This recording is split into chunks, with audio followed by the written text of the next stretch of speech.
I'm glad to have you here. Follow my story until the end and comment the city you're watching from. My name is Evelyn Jackson, and the day my son told me to get a job or go to a nursing home changed everything. The scent of pot roast filled the air as I adjusted the temperature on the oven. Dinner would be ready by the time Nathan and Rebecca returned from work. Little Zoe was sitting at the kitchen table, her small fingers clutching a crayon as she worked on her homework. "Grandma, can you help me with this math problem?" she asked, her eyebrows furrowed in concentration. "Of course, sweetie." I wiped my hands on my apron and sat beside her, explaining the concept of multiplication as simply as I could. At 8 years old, Zoe was bright and curious, so much like Nathan had been at her age. At 68, I never expected to be living with my son and his wife. When my husband Frank died 18 years ago, leaving me a widow with a 10-year-old son, I had promised myself I would do everything to give Nathan a good life. And I did.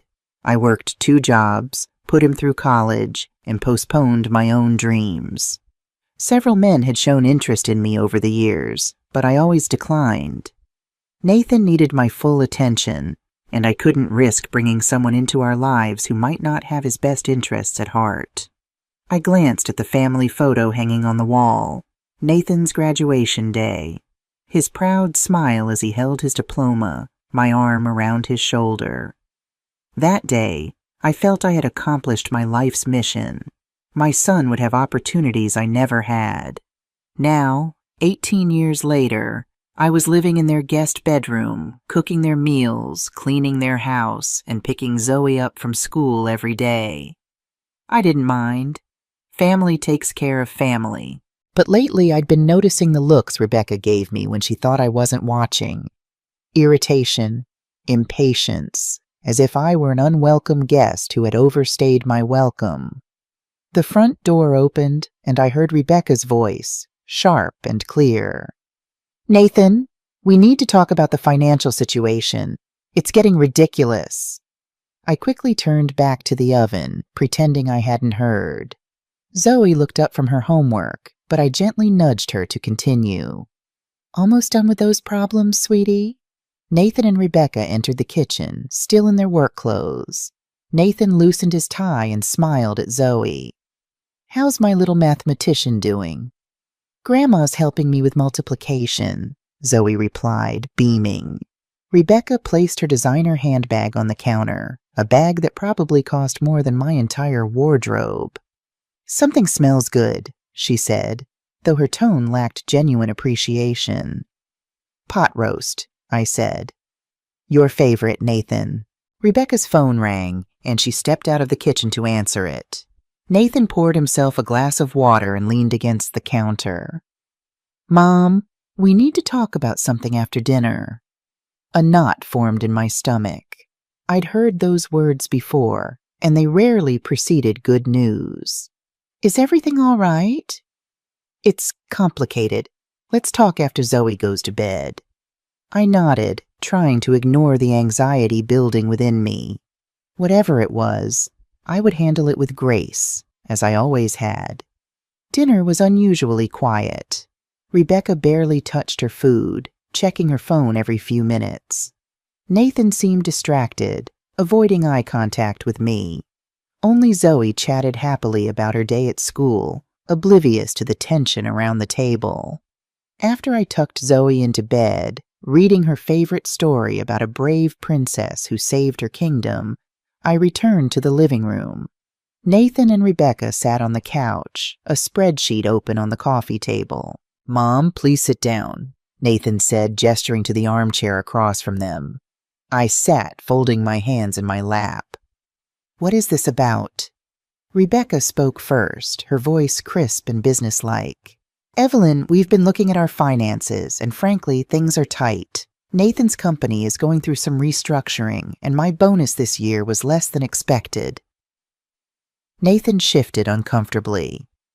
"What Rebecca is trying to say is that we're struggling to manage all our expenses. The mortgage, Zoe's private school tuition, our car payments." "I understand," I said quietly. "Would you like me to contribute more to household expenses?" I can use some of my savings. That's not it, Mom, Nathan interrupted.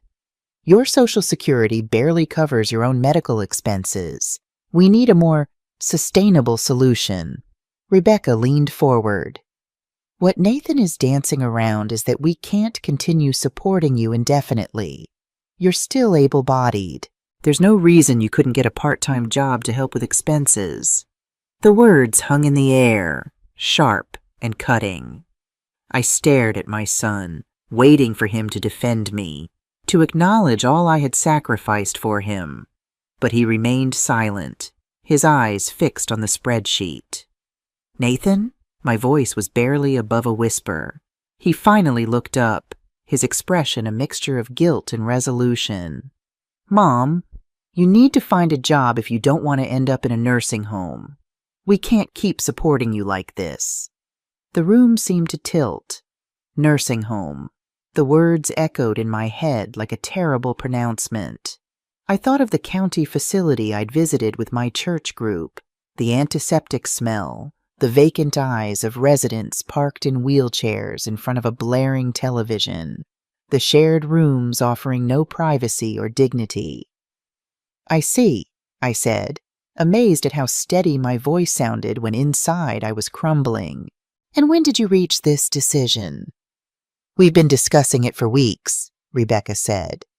The financial advisor suggested it might be time for you to contribute more actively. I looked at the family photos arranged on the mantel. Nathan's wedding, Zoe's birth, family vacations. In every picture, I was there, smiling, supporting, loving. Now I was being treated as a line item in a budget, a financial burden to be managed. Mom, don't look like that, Nathan said, his tone softening slightly. It's not that we don't appreciate everything you've done. It's just business, Rebecca interrupted. Everyone needs to pull their weight. I forced a smile, though it felt more like a grimace. Of course, I understand completely. I stood up, smoothing my skirt. If you'll excuse me, I think I'll go to bed early tonight. Mom, we'll talk more tomorrow, Nathan. I'm just a bit tired now. In the privacy of my small bedroom, I sat on the edge of the bed, too shocked to cry. The walls were decorated with Zoe's artwork, colorful drawings of our family with "I love Grandma" written in her childish scrawl.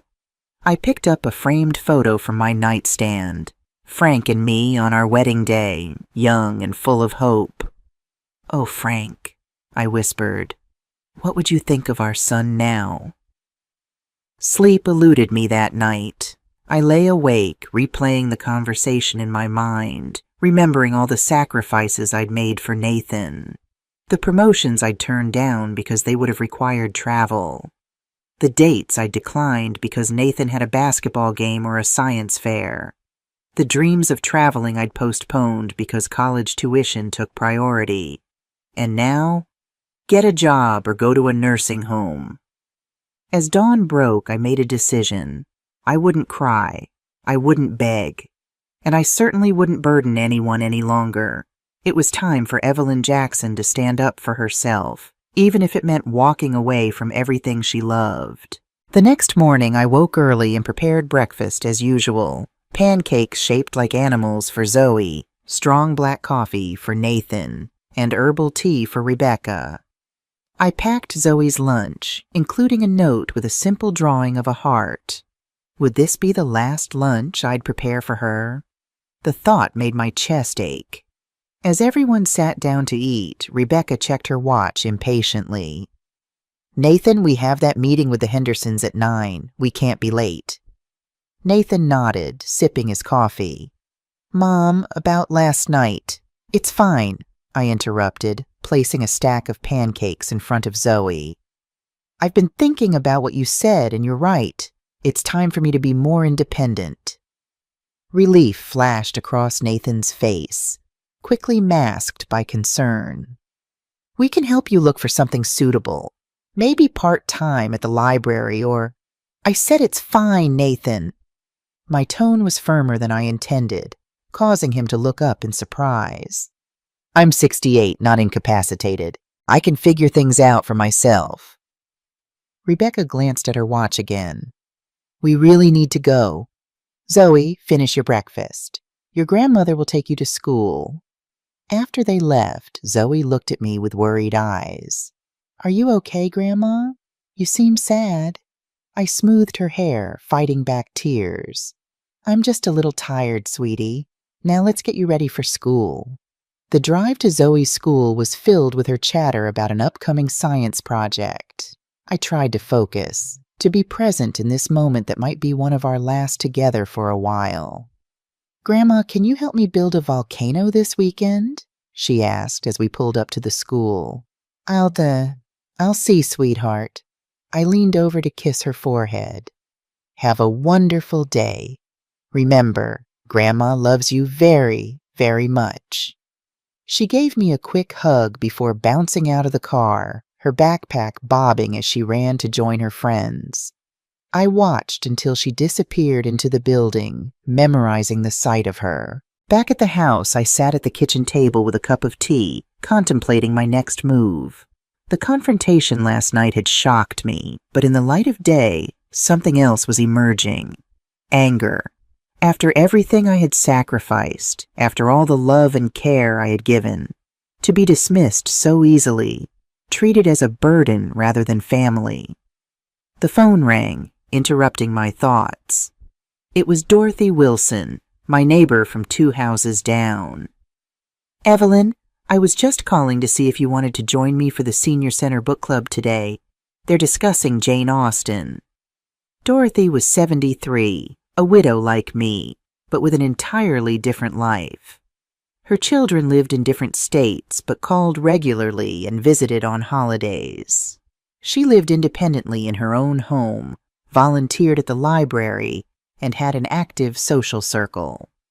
Actually, Dorothy, I was wondering if I could stop by later today. I could use some advice. Of course, dear. Is everything all right? You sound upset. I'll explain when I see you. Thank you. After hanging up, I went to my room and opened the closet. My clothes were few and practical, nothing like Rebecca's designer wardrobe. I began to pack, carefully selecting items I would need immediately. The rest could wait. As I folded a sweater Frank had given me on our last Christmas together, the bedroom door opened. Nathan stood there, looking confused. Mom? What are you doing? Why aren't you at Zoe's school for the Parent Volunteer Day? I had completely forgotten. Every Wednesday, I helped in Zoe's classroom, reading to the children or assisting with art projects. I didn't feel well this morning. I called the teacher and told her I couldn't make it. Nathan's eyes fixed on my partially packed suitcase. Are you going somewhere? I set the sweater down, meeting his gaze steadily. Yes, Nathan, I'm leaving. Leaving? What do you mean? Where would you go? I haven't decided yet, but I won't be where I'm not wanted. He ran a hand through his hair, a gesture so reminiscent of his father that it made my heart ache. Mom, this is ridiculous. We weren't asking you to leave. We just need you to contribute. To get a job at 68 after raising you alone, putting you through college, supporting your dreams, or go to a nursing home, I finished for him. Yes, I understood perfectly. You're overreacting. Rebecca and I just think, no. The word came out sharp and clear. I don't care what you and Rebecca think anymore. For 18 years after your father died, every decision I made was with you in mind. Every sacrifice, every choice, all for you. And now you treat me like a burden, a financial liability to be managed. Nathan looked stunned. I had never spoken to him like this before.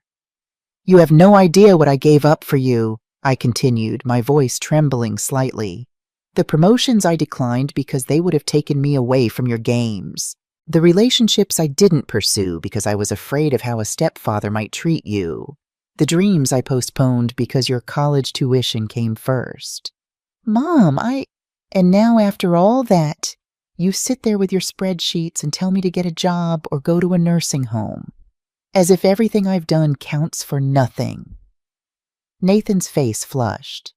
That's not fair. We've supported you for years now. You live in our house, eat our food. Your house? Your food? I laughed, but there was no humor in it. Who do you think made the down payment on this house when you couldn't quite manage it? Who watches your daughter every day after school so you and Rebecca can pursue your careers without paying for childcare? Who cooks, cleans, and manages this household while both of you work? He had the grace to look ashamed, but only briefly. We appreciate all that, but times are tough now. Rebecca's right. Everyone needs to contribute. I turned back to my packing, folding a blouse with deliberate care. I see. And did Rebecca suggest you look for a second job? Or perhaps she could cut back on her shopping? No, the solution was to tell your aging mother to get a job or go to a nursing home. You're twisting our words. Am I? Those were your exact words, Nathan. Mom, you need to find a job if you don't want to end up in a nursing home. Do you have any idea how that felt to hear? Nathan was silent, looking at the floor. I raised you to be a better man than this, I said quietly. Your father would be ashamed. His head snapped up. Don't bring Dad into this. He's been gone for 18 years. And not a day goes by that I don't miss him. He was a good man who understood the meaning of family. I zipped the suitcase closed. Something you seem to have forgotten. Nathan stepped forward. Mom, please, let's talk about this rationally. Where would you even go? I have friends, Nathan, and savings. I'll be fine. What about Zoe? She'll be devastated if you leave. The mention of my granddaughter almost broke my resolve. I'm not abandoning her. I would never do that. But I won't stay where I'm not respected. This is Rebecca's influence, isn't it? You've never liked her. I shook my head. Don't blame your wife for your own choices, Nathan. Yes, Rebecca can be cold and materialistic, but you're a grown man capable of making your own decisions. You chose to say those words to me last night. He had no response to that. I'll be gone by the time you get home from work. Please explain to Zoe that Grandma needs some time away, but that I love her very much and will see her soon. Mom, goodbye, Nathan. After he left for work, I finished packing my essential belongings. In the kitchen, I wrote a brief note. Nathan, I'm sorry it has come to this. I love you and Zoe more than anything in this world, but I cannot stay where I am viewed as a burden rather than family. I raised you to be a man of character and compassion. I hope you will remember those lessons. I will contact you when I'm settled. Please tell Zoe that Grandma loves her and will see her soon. Love always, Mom. I placed the note on the kitchen counter where Nathan would find it when he came home. Then I went to Zoe's room, looking at her collection of stuffed animals, the bookshelf filled with stories we'd read together, the walls decorated with her artwork. On her pillow, I left a small gift, a locket with my picture inside. The note attached read, To my darling Zoe, Grandma loves you to the moon and back. I'll see you soon. This locket is to keep me close to your heart until then. The house was quiet as I took one final look around. So many memories here. Zoe's first steps in the living room, bedtime stories, family dinners, all seemingly forgotten in the face of financial considerations.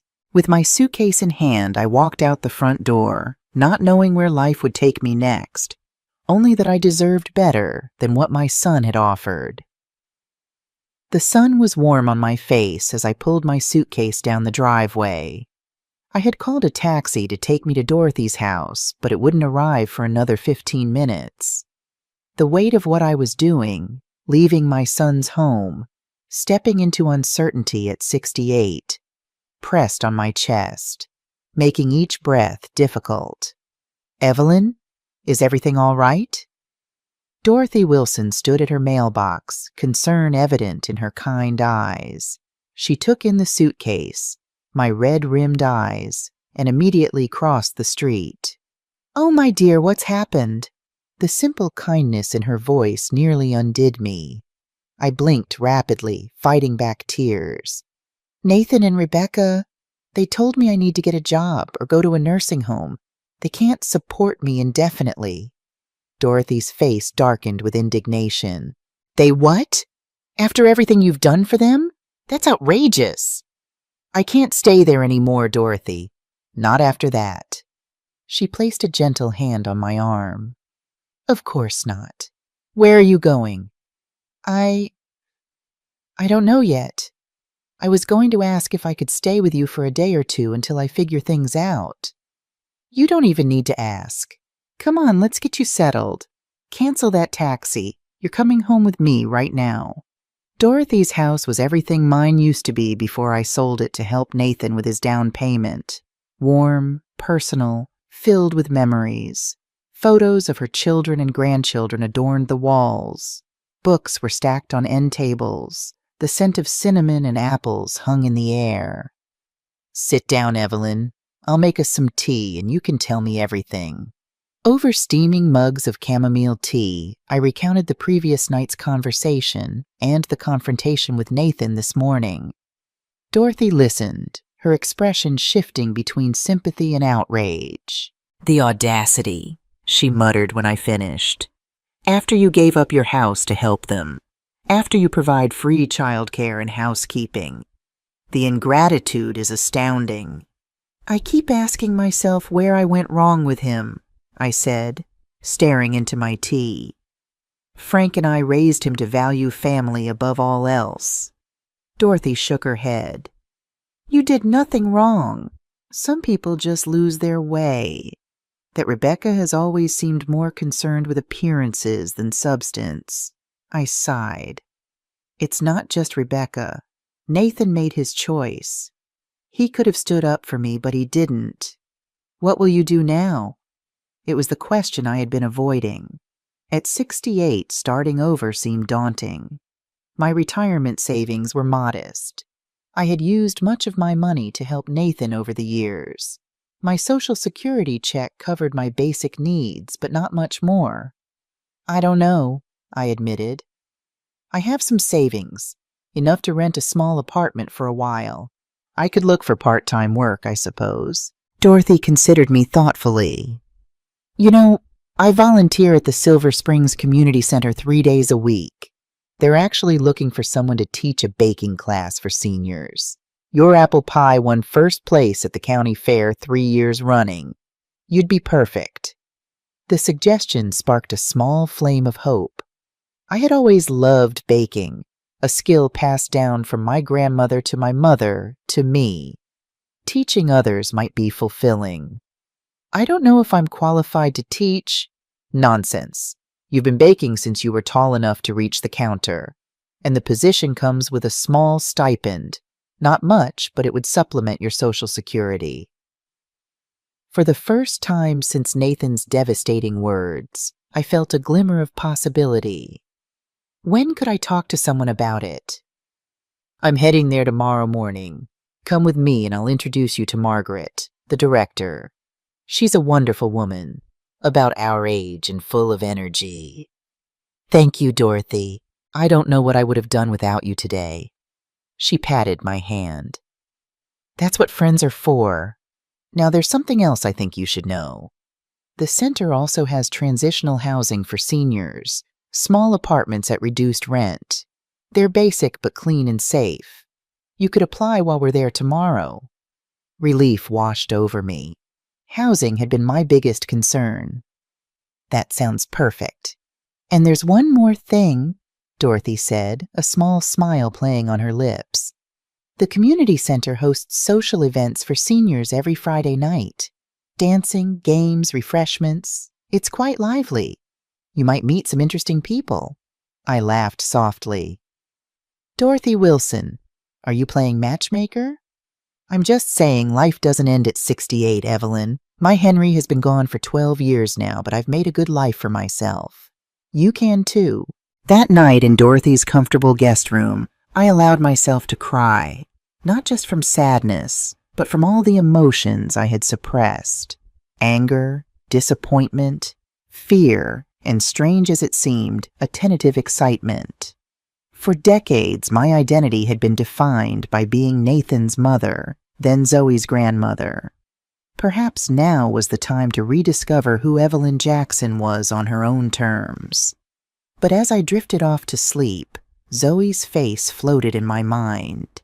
My sweet granddaughter would be confused and hurt by my absence. How would Nathan explain it to her? Would he paint me as the villain who abandoned them? The thought was almost enough to make me reconsider my decision. No, I resolved. I would not return to a home where I was seen as a burden, but I would find a way to maintain my relationship with Zoe. She deserved a grandmother who was strong and self-respecting, not one who allowed herself to be diminished. Tomorrow would be the first day of my new life, whatever that might entail. The Silver Springs Community Center was housed in a renovated schoolhouse, its red brick exterior charming and inviting. As Dorothy led me through the entrance, I was surprised by the bustling activity inside. Seniors engaged in art classes, exercise groups, and computer workshops. This was nothing like the depressing nursing home Nathan had threatened me with. "Dorothy, always lovely to see you," called a tall, elegant black woman with silver-streaked hair. She approached us with a warm smile, extending her hand to me. "And you must be Evelyn. Dorothy called ahead to tell me about you. I'm Margaret Washington, the center director." Her handshake was firm, her eyes kind but assessing. "Dorothy tells me you're quite the baker and might be interested in teaching our Thursday afternoon class." "I've been baking all my life," I said, "though I've never taught formally." Margaret waved away my concern. "Most of our instructors are community members sharing their skills. We provide the structure and resources. You bring the knowledge and passion. Would you like a tour of our facilities?" The center was impressive. A large communal kitchen for cooking classes, art studios, a library, a fitness room with equipment designed for seniors, and a spacious multi-purpose room currently set up for a dance class. Through the windows, I could see garden plots where elderly men and women tended vegetables and flowers. "The garden plots are available to residents of our housing units," Margaret explained. "Speaking of which, Dorothy mentioned you might be interested in one of our apartments." "Yes, if one is available. We actually have a unit opening up next week. It's small, 1 bedroom, a kitchenette, and a living area, but it's affordable and includes utilities. Would you like to see it?" The apartment was indeed small, but thoughtfully designed for seniors, with grab bars in the bathroom, lever door handles instead of knobs, and an emergency call button. The rent was within my budget, especially if I supplemented my income with the baking class. "It's perfect," I said. "How do I apply?" Margaret handed me a clipboard with forms. "Fill these out and I'll fast-track your application. Dorothy speaks very highly of you, and we value her judgment." As we continued our tour, we passed the dance studio where couples were learning a waltz. The instructor, a tall man with salt and pepper hair and a dignified bearing, caught my eye and smiled. "That's James Carter," Dorothy whispered. "He teaches ballroom dancing on Tuesdays and Thursdays. Widower, former dance instructor, and quite the gentleman." "Dorothy," I chided softly, "I'm not looking for romance." She grinned. "Who said anything about romance? I'm just providing relevant community information." After completing the paperwork for the apartment and discussing the details of the baking class, Dorothy and I headed to the center's cafe for lunch. "So what do you think?" she asked as we settled at a table by the window. "It's wonderful," I admitted. "Nothing like what I expected. These people are vibrant, engaged." "Just like you should be," Dorothy finished. "Age is just a number, Evelyn. My mother lived to 92 and took up watercolor painting at 75. Her work still hangs in my hallway." As we ate our soup and sandwiches, a familiar voice caught my attention. "Mrs. Jackson? Evelyn Jackson?" I looked up to see James Carter, the dance instructor, standing beside our table, a coffee cup in hand. "Yes? I thought it was you. We met years ago at the Riverside High School fundraiser. Your husband Frank and I served on the committee together." The memory returned instantly. "Mr. Carter, yes, of course. Frank spoke very highly of you." He smiled, the corners of his eyes crinkling pleasantly. "James, please. And Frank was a fine man. I was sorry to hear of his passing." "Thank you. It's been 18 years now." "Time passes, but the missing never quite stops, does it? My Claire has been gone 12 years. Dorothy, ever the facilitator, gestured to the empty chair at our table. "Why don't you join us, James? Evelyn is new to the center. She'll be teaching the Thursday baking class and moving into the Cedar apartment next week." I shot her a look, which she pretended not to notice. James sat down, his movements graceful for a man his age. "The baking class? Wonderful. The previous instructor moved to Arizona to be with her daughter. The members have missed those sessions." "I hope I can live up to expectations," I said. "I'm sure you'll exceed them. Dorothy, will you be joining my waltz class this afternoon?" "Wouldn't miss it. Evelyn, why don't you come watch? You might want to join next week." I started to decline, but something in James's warm gaze made me reconsider. "I'd be happy to observe." The waltz class was a revelation. Seniors of all shapes and sizes moved across the floor with varying degrees of skill, but universal enjoyment. James was a patient, encouraging instructor, guiding his students with gentle humor and precise demonstration. "May I have this dance?" I looked up to find James standing before me, hand extended. The class had ended and Dorothy was chatting with other participants across the room. "Oh, I wasn't planning to participate today. I'm just observing." "Consider it a private demonstration. No pressure, just a simple box step." Against my better judgment, I placed my hand in his and allowed him to lead me to the center of the floor. He positioned my right hand on his shoulder, took my left hand in his right, and placed his left hand lightly on my waist. "Now just follow my lead. Step back with your right foot, side with your left, together. Then forward with your left, side with your right, together." At first I was stiff and awkward, too conscious of my movements, but James was an excellent leader. Gradually I relaxed and found the rhythm. "You're natural, Evelyn," he said as we completed our third box. "Hardly, but thank you for the flattery." "Not flattery, observation. You have good posture and natural grace. Did you dance when you were younger?" "Frank and I took lessons before we were married. He had 2 left feet but was determined to dance properly at our wedding." James laughed. "A man after my own heart. I was a terrible dancer as a young man. It wasn't until I met Claire that I became serious about learning. She was a professional ballet dancer before we met." The music ended and James stepped back, bowing slightly. "Thank you for the dance, Evelyn. I hope you'll consider joining the class officially next week." As Dorothy drove me back to her house, she was suspiciously nonchalant. "James seemed quite taken with you." "We danced one waltz, Dorothy. He was being polite." "Mm-hmm. And that's why he asked for your phone number?" "For politeness." "He asked for my number because I mentioned my apple pie recipe, and he wants to make it for his grandchildren when they visit." Dorothy chuckled. "If you say so, dear." That evening, as I prepared for bed, my phone rang. Nathan's name flashed on the screen. I hesitated before answering. "Hello? Mom, where are you? I found your note. What's going on?" "I think I was very clear in my note, Nathan. I've left. I'm staying with a friend for now." "This is ridiculous. You need to come home. Zoe is upset." The mention of my granddaughter made my heart clench.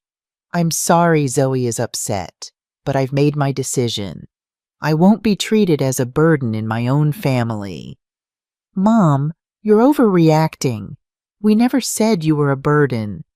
Get a job or go to a nursing home. Those were your exact words, Nathan. He was silent for a moment. Look, we were just discussing finances. Things are tight right now. Things are always tight when it comes to supporting me, but Rebecca still manages to buy designer handbags, and you still play golf at that expensive country club. That's not fair. No, it's not fair. None of this is fair, but it's reality now. I found a place to live and a part-time job teaching baking classes. I'll be fine without your support. Where are you living? At least tell me that. I'll be moving into a senior apartment at Silver Springs Community Center next week. It's safe, affordable, and I'll be among people who value what I have to offer. Nathan's voice softened. Mom, please, come home. We can work this out. For a moment, I was tempted. It would be easier to go back to see Zoe every day, to return to the familiar routine. But then I remembered the coldness in Rebecca's eyes, the casualness with which Nathan had suggested a nursing home. No, Nathan, I've made my decision. I deserve respect and appreciation, not to be treated as a financial liability. When you're ready to acknowledge that, we can talk about rebuilding our relationship. What about Zoe? She's been crying since she came home and found you gone. I love Zoe with all my heart. Tell her that. Tell her Grandma is just a phone call away, and I'll see her very soon. How am I supposed to explain this to an 8-year-old? The truth would be a good start, that you told Grandma to get a job or go to a nursing home, and Grandma decided she deserved better than that. I heard him inhale sharply. That's harsh, Mom. The truth often is. Good night, Nathan. After hanging up, I sat on the edge of the bed, my hands trembling slightly. I had never spoken to my son that way before. Part of me felt terrible. I had raised him to be respectful, and here I was being deliberately harsh. But another part, a part that had been silent for too long, felt liberated. For years I had put Nathan's needs before my own, sacrificing my dreams, my potential relationships, even my financial security for his benefit. And when I needed him most, he had chosen spreadsheets and Rebecca's materialism over his mother's dignity. It was time for Evelyn Jackson to put herself first, to discover who she could be beyond mother and grandmother, to build a life that was fulfilling and dignified on her own terms. As I drifted off to sleep, I thought of the community center, the baking class I would teach, the small apartment that would be mine alone. I thought of James Carter's steady hand guiding me through a waltz, and for the first time since Nathan's devastating words, I felt something like hope stirring in my chest. Tomorrow would bring challenges, certainly, but it would also bring possibilities I hadn't allowed myself to imagine in decades. I was 68, not 98. Life wasn't over. It was just beginning a new chapter. As Frank used to say whenever we faced difficulties, the best is yet to come, Evie. The best is yet to come. The morning sunlight streamed through the windows of my new apartment at Silver Springs Community Center. I had been here for 3 weeks, and already the small space felt more like home than Nathan's house ever had. My few possessions were arranged just how I liked them, and the kitchenette was stocked with my favorite teas and baking supplies. I was preparing materials for my afternoon baking class when my phone rang. Nathan's name flashed on the screen. We had spoken briefly a few times since I left, strained conversations centered around logistics, and his continued insistence that I was overreacting. I hesitated before answering. Hello? Mom? Nathan's voice sounded different, strained, almost desperate. I need your help. My heart immediately accelerated. Is Zoe okay? She's fine. Physically, at least. It's Rebecca. She's gone. I sat down at my small kitchen table. What do you mean, gone? She left. Last night. We had a huge fight, and this morning I woke up to a note saying she needs space to find herself. The bitterness in his voice was palpable. She took her clothes, her jewelry, emptied our joint savings account. Just gone. I'm so sorry, Nathan. Despite everything, he was still my son, and hearing his pain hurt me too. She left Zoe, he continued, his voice breaking slightly. Her own daughter. What kind of mother just leaves? I thought of the designer handbags, the cold efficiency, the calculating way Rebecca had suggested I find work or go to a nursing home. I had never fully understood her, but this, abandoning her child, was shocking. Where is Zoe now? At school, but I don't know what to do, Mom. I have a major client presentation this afternoon that I can't reschedule. The nanny is on vacation this week. Rebecca usually handles pickup and after-school care when you're not. When you were... He trailed off, unable to finish. When I was providing free childcare, I completed for him, unable to keep a slight edge from my voice. He was silent for a moment. Yes, he finally said, quieter now. I need your help, Mom. Just for today, until I can figure something out. Part of me wanted to refuse, to let him experience the consequences of his choices. But another part, the mother in me, the grandmother, couldn't bear the thought of Zoe caught in the middle, confused and hurting. I'll pick her up from school, I said. But Nathan, we need to talk about this situation. Really talk, not just brush it aside. I know, and we will. Thank you, Mom. I'll text you the pickup details. After hanging up, I sat still for several minutes, processing the news. Rebecca had left.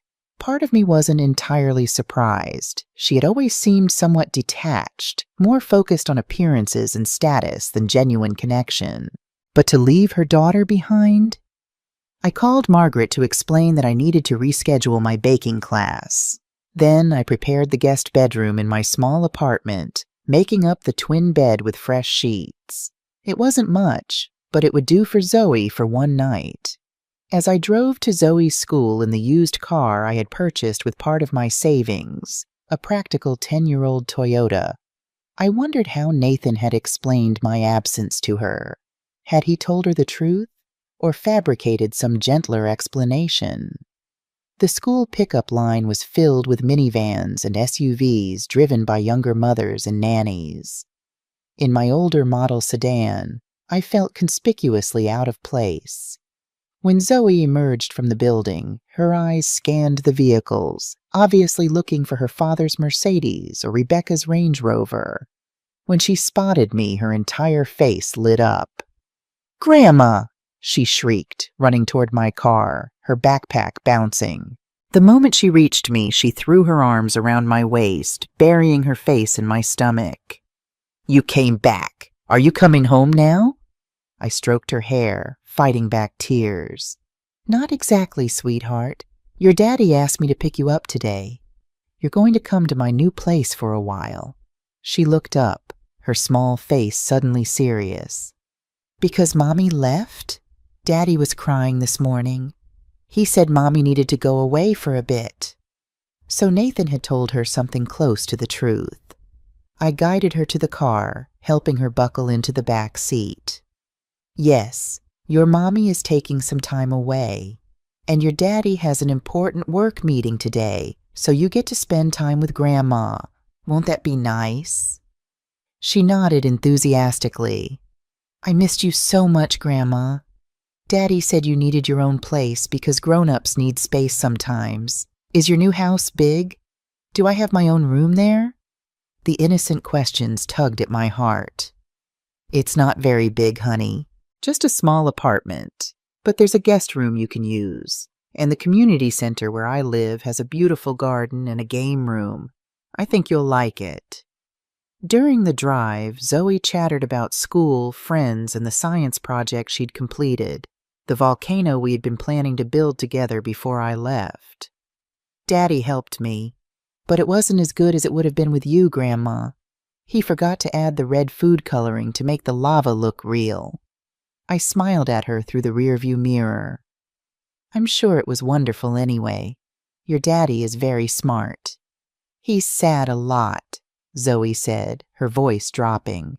He looks at your empty chair at dinner and gets a funny face. And now Mommy's gone too. Her small shoulders slumped. Is it because of me? Did I do something wrong? I pulled the car into a parking lot and turned to face her. Zoe, listen to me very carefully.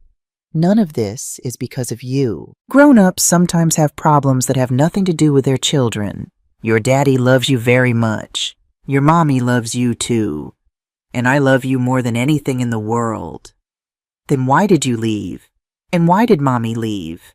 How do you explain adult complexities to an 8-year-old? I chose my words carefully. Sometimes, even when people love each other, they need to take time apart to figure things out. I left because I needed to remember how to be strong on my own. Your mommy?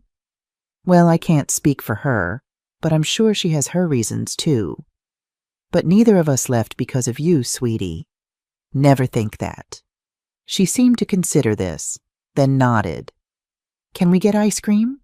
The abrupt change of subject, so typical of children, made me smile. Of course we can. My apartment at Silver Springs was a far cry from Nathan's spacious suburban home.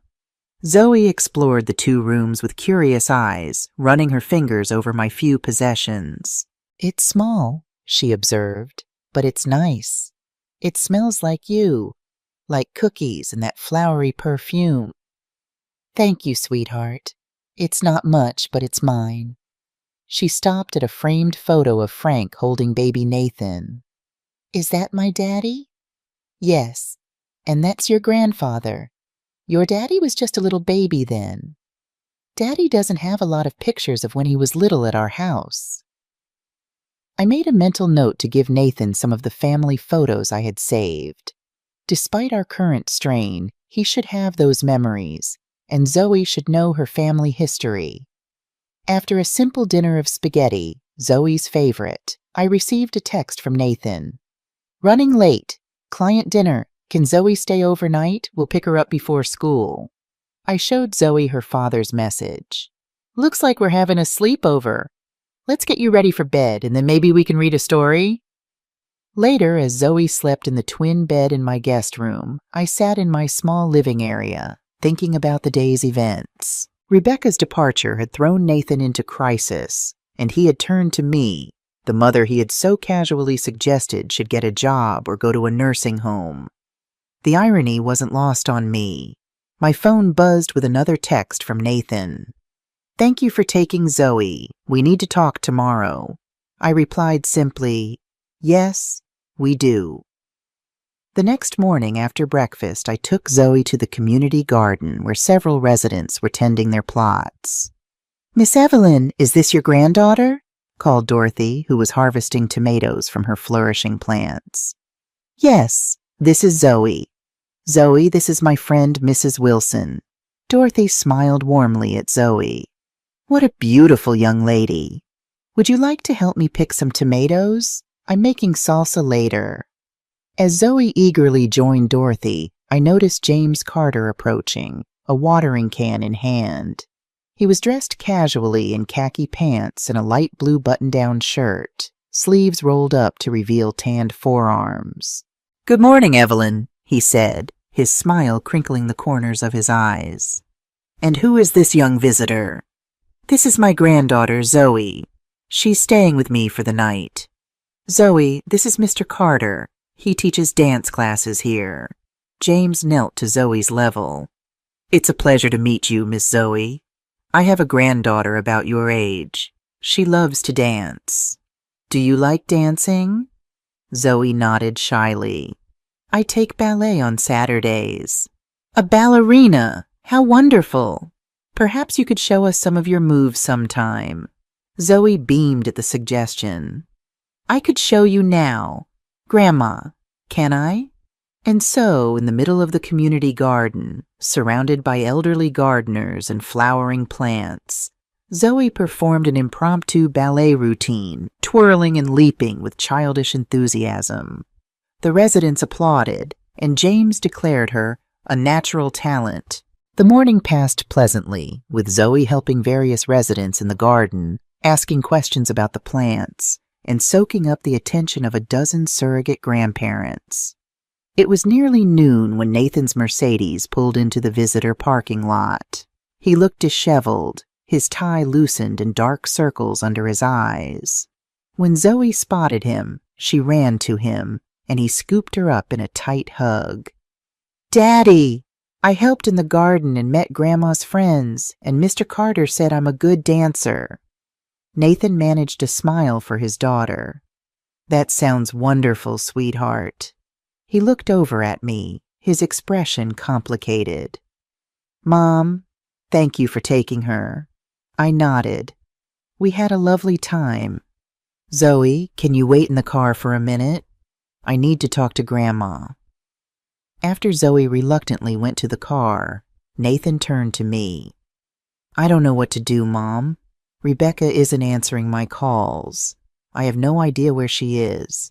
And I can't take time off work right now. We're in the middle of a major project that could mean a promotion. What about Zoe? Who will take care of her after school?" He ran a hand through his hair, that familiar gesture that reminded me so much of his father. "The nanny returns next week, but until then," he trailed off, looking at me with desperate eyes. I understood what he was asking, and part of me wanted to refuse. Why should I step in to solve his problems after the way he had treated me? But then I thought of Zoe, caught in the middle of adult failures and conflicts. "Zoe can stay with me until your nanny returns," I said finally. "But Nathan, we need to establish some boundaries. I'm not moving back into your house. Zoe will stay here with me, and you can pick her up on the weekend." Relief washed over his face. "Thank you, Mom. I know I don't deserve your help after what I said." "No, you don't," I agreed, my voice firm but not unkind. "What you said hurt me deeply, Nathan. It made me realize that somewhere along the way, you stopped seeing me as a person with value beyond what I could do for you." He had the grace to look ashamed. "I know, and I'm sorry. I've had a lot of time to think since you left, and even more since Rebecca left. I've made mistakes. Big ones." "Yes, you have, but you're still my son, and Zoe is my granddaughter. I won't abandon her when she needs stability. However," I continued, holding up a hand when he started to speak, "this is not a return to the way things were. I have my own life now, teaching baking classes, making friends, even learning to dance." His eyebrows rose at the last part, but he nodded. "I understand, and I appreciate it more than you know." As he turned to go, I added, "Nathan, you need to be honest with yourself about your marriage. Rebecca didn't leave because of one fight. There were problems long before that." He stiffened slightly, then his shoulders slumped. "I know. I just didn't want to see it. It was easier to focus on work, to pretend everything was fine at home. That's a dangerous way to live. Trust me, I know. I spent years pretending I was fulfilled just being your mother, never allowing myself to want more." He looked at me with new eyes, as if seeing me clearly for the first time in years. "I never realized. I'm sorry, Mom, for everything." "I know. Go on now. Zoe is waiting. We'll work out the details later." As his car pulled away, with Zoe waving excitedly from the back seat, I felt a complex mixture of emotions: concern for my granddaughter, frustration with Nathan and Rebecca, but also a strange sense of validation. My son had needed me, had acknowledged his mistakes, had seen me as more than just a convenient babysitter or housekeeper. It was a small step toward healing our relationship, but a step nonetheless. "Fold the batter gently, Zoe. We don't want to lose all those air bubbles." My granddaughter's tongue poked out slightly as she concentrated on folding the blueberries into the muffin batter. We were in the community center's teaching kitchen, preparing for my baking class later that afternoon. It had been 2 weeks since Zoe had come to stay with me. Nathan had enrolled her in a day camp at the community center for the mornings, and in the afternoons, she helped me prepare for my classes or played in the garden with the other residents' grandchildren who visited regularly. To my surprise, she had adapted quickly to the change. My small apartment felt cozy rather than cramped with her presence, and the community center offered far more activities than she would have had at home alone with a nanny. "Grandma, why does Daddy look so tired when he visits?" Zoe asked, her small hands carefully spooning batter into muffin tins. Nathan came every evening after work to have dinner with us and to tuck Zoe into bed. He looked increasingly haggard, the strain of single parenthood and work pressure evident in the dark circles under his eyes and the tension in his shoulders. "Your daddy is working very hard, sweetheart, and he misses you when you're not at home. Has he heard from Mommy?" I hesitated. Rebecca had called Nathan once, briefly, to say she was figuring things out and needed more time. She had asked to speak to Zoe, but had little to say beyond platitudes about missing her and loving her. Zoe had been subdued after the call, picking at her dinner and going to bed early. "Not since that phone call last week," I said carefully. "Your mommy is still taking some time to herself." Zoe nodded, her expression serious beyond her years. "I think Mommy was sad a lot. She smiled for pictures and when people came over, but when it was just us, she looked sad." The observation startled me. Children notice so much more than adults give them credit for. "Did she talk to you about being sad?" "No, she just took a lot of pills from her special bathroom cabinet. She said they were for grown-up problems." Alarm bells rang in my mind. Pills? What kind of pills? Was Rebecca dealing with depression or anxiety, or something more concerning? "I see," I said neutrally. "Well, sometimes grown-ups need medicine to help them feel better, just like you take medicine when you have a cold." "Grandma, are you going to leave too?" The question was asked casually, as if she were inquiring about the weather, but I could hear the fear beneath it. I put down my spoon and turned Zoe to face me, kneeling to her eye level. "No, sweetheart, I am not going to leave you.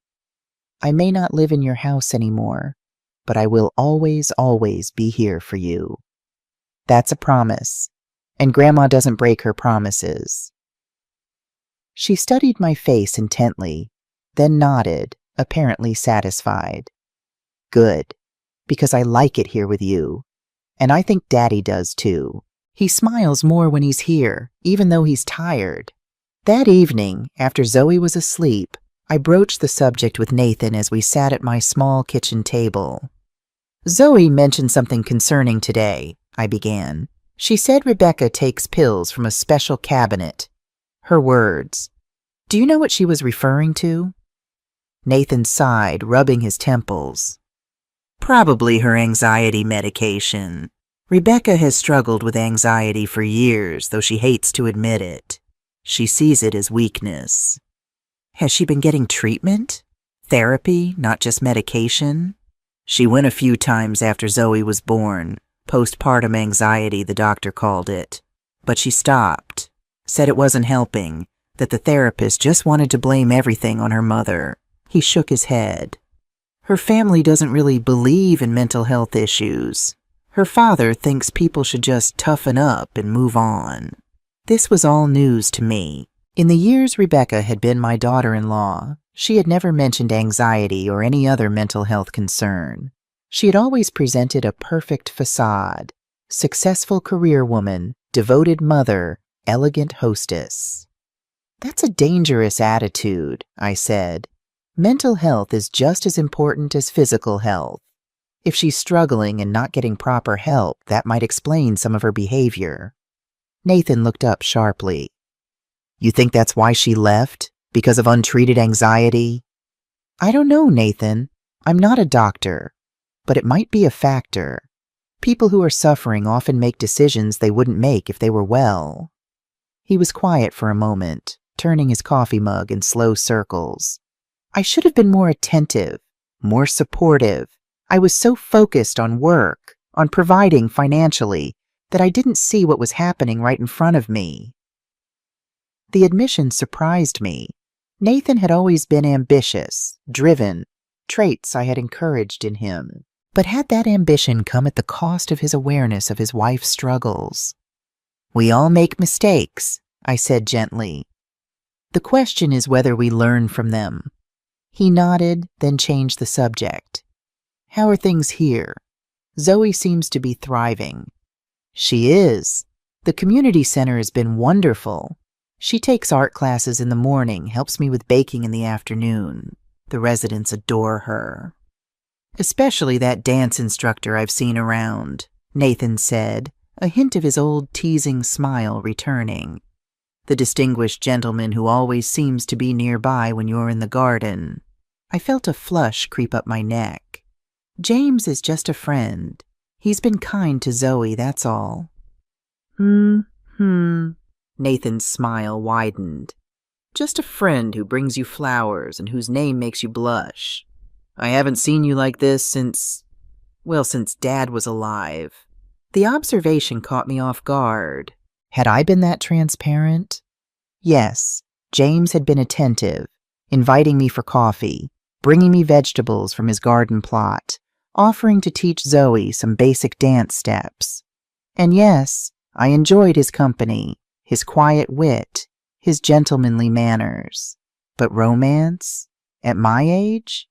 "Don't be ridiculous," I said, but without conviction. "I'm 68 years old." "So? Dad always said life is for living until the day you don't." Nathan's expression grew serious. "You know, Mom, seeing you here, teaching classes, making friends, maybe even finding romance, it's made me realize something. I've been thinking of you as just Mom for so long that I forgot you're also Evelyn, a woman with her own desires and dreams." The insight touched me deeply. "That's exactly it, Nathan. For years I was content to be defined solely as your mother. But after your father died, I should have rediscovered myself as a woman, not just a mother and grandmother. It took your harsh words to wake me up, to make me see that I needed to build a life that wasn't centered entirely around you and Zoe." He winced at the reminder of what he had said. "I'm still ashamed of that. I don't know what I was thinking." "You weren't thinking of me as a person. You were thinking of me as a problem to be solved, a line item in your budget." He nodded, accepting the harsh truth. "You're right, and I was wrong. So wrong." He hesitated, then added, "Mom, when Rebecca returns, if she returns, I want to do things differently. With her, with you, with Zoe. I want to be more present, more aware." "That's a good start," I said. "But Nathan, you need to prepare yourself for the possibility that Rebecca might not come back, at least not in the way you expect. And you need to consider what's best for Zoe in that scenario." His face clouded. "I know. I've been trying not to think about it, but it's been almost 3 weeks with just one phone call." I'm starting to wonder. The doorbell interrupted our conversation. At this hour? I glanced at the clock, nearly 9:30 p.m. Nathan rose. "I'll get it." He returned a moment later with James, who looked concerned. "I'm sorry to disturb you so late, Evelyn, but I just received a troubling call from my daughter in Arizona. My grandson has been in an accident. Nothing life-threatening, thank goodness, but he's in the hospital. I'm driving out there first thing in the morning, and I wanted to let you know I'll need to cancel our—" He stopped, noticing Nathan. "I'm sorry. I didn't realize you had company." "James, this is my son, Nathan. Nathan, this is James Carter, a friend from the community center." The two men shook hands, sizing each other up in that way men do. "Nice to meet you," Nathan said. "Mom has mentioned you. You teach dance, right?"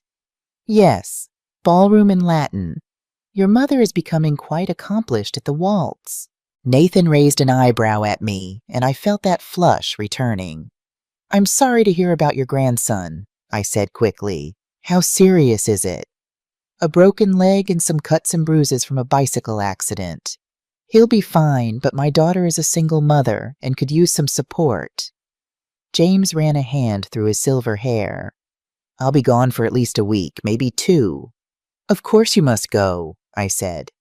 "Family comes first. Is there anything I can do to help?" "Actually, yes. Could you water my garden plot while I'm gone? The tomatoes are just starting to ripen, and this heat will dry everything out quickly." "I'd be happy to, and I'll keep your dance students in line until you return." James smiled gratefully. "Thank you, Evelyn. You're a lifesaver." He glanced at his watch. "I should go. I still need to pack." He turned to Nathan. "It was a pleasure to meet you, even briefly. Your mother speaks very highly of you."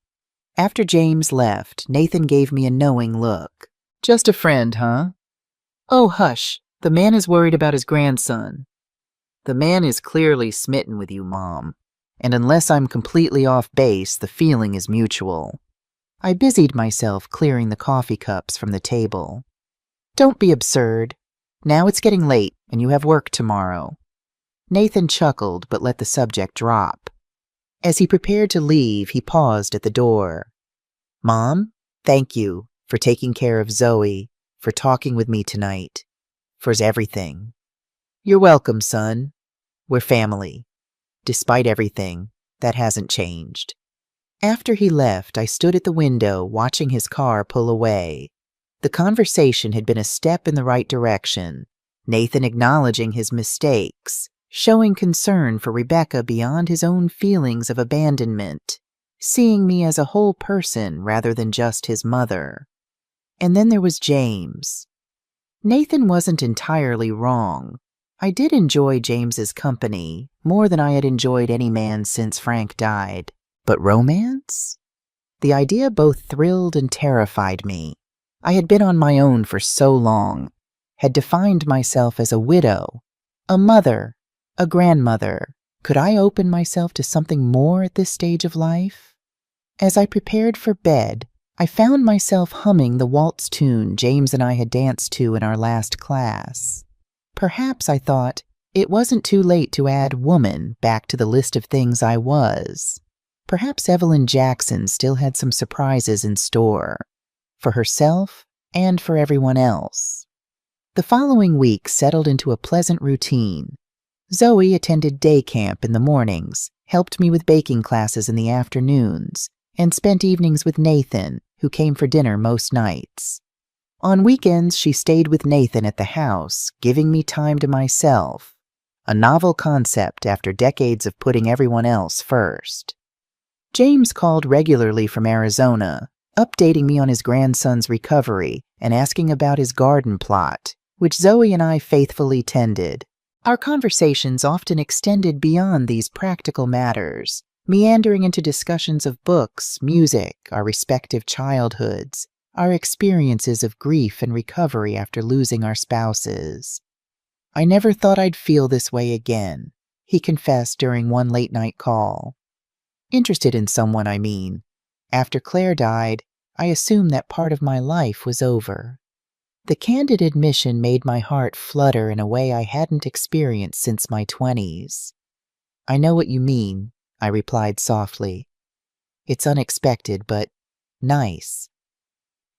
On a sunny Tuesday morning, as Zoe and I watered James's tomato plants, Dorothy approached with an odd expression on her face. "Evelyn, there's someone asking for you at the front desk." A woman. She seems agitated. Curious and slightly concerned, I asked Zoe to continue watering and followed Dorothy to the main building. As we approached the reception area, I saw her, Rebecca, looking nothing like the polished, confident woman I remembered. Her designer clothes had been replaced by jeans and a rumpled blouse. Her usually perfect makeup was absent, and dark circles shadowed her eyes. "There you are," she said when she spotted me, her voice tight with tension. "Where is Zoe?" "I need to see my daughter." I approached cautiously. Rebecca, this is unexpected. Nathan didn't mention you were back. Nathan doesn't know I'm here. I just got back into town last night. I went to the house, but no one was there. A neighbor said Zoe might be with you. Her eyes darted around nervously. Is she here? I need to see her. Something about Rebecca's demeanor set off alarm bells. The jittery movements, the slightly unfocused gaze, the underlying desperation in her voice. She didn't seem entirely stable. Zoe is here, I confirmed carefully. She's helping in the garden. But Rebecca, perhaps we should talk first. It's been almost 5 weeks since you left. Zoe has been adjusting to the changes, and a sudden reappearance might be confusing for her. Rebecca's expression hardened.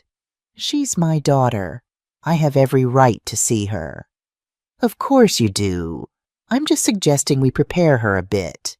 Why don't we sit down, have some coffee, and discuss how to make this reunion as smooth as possible for Zoe?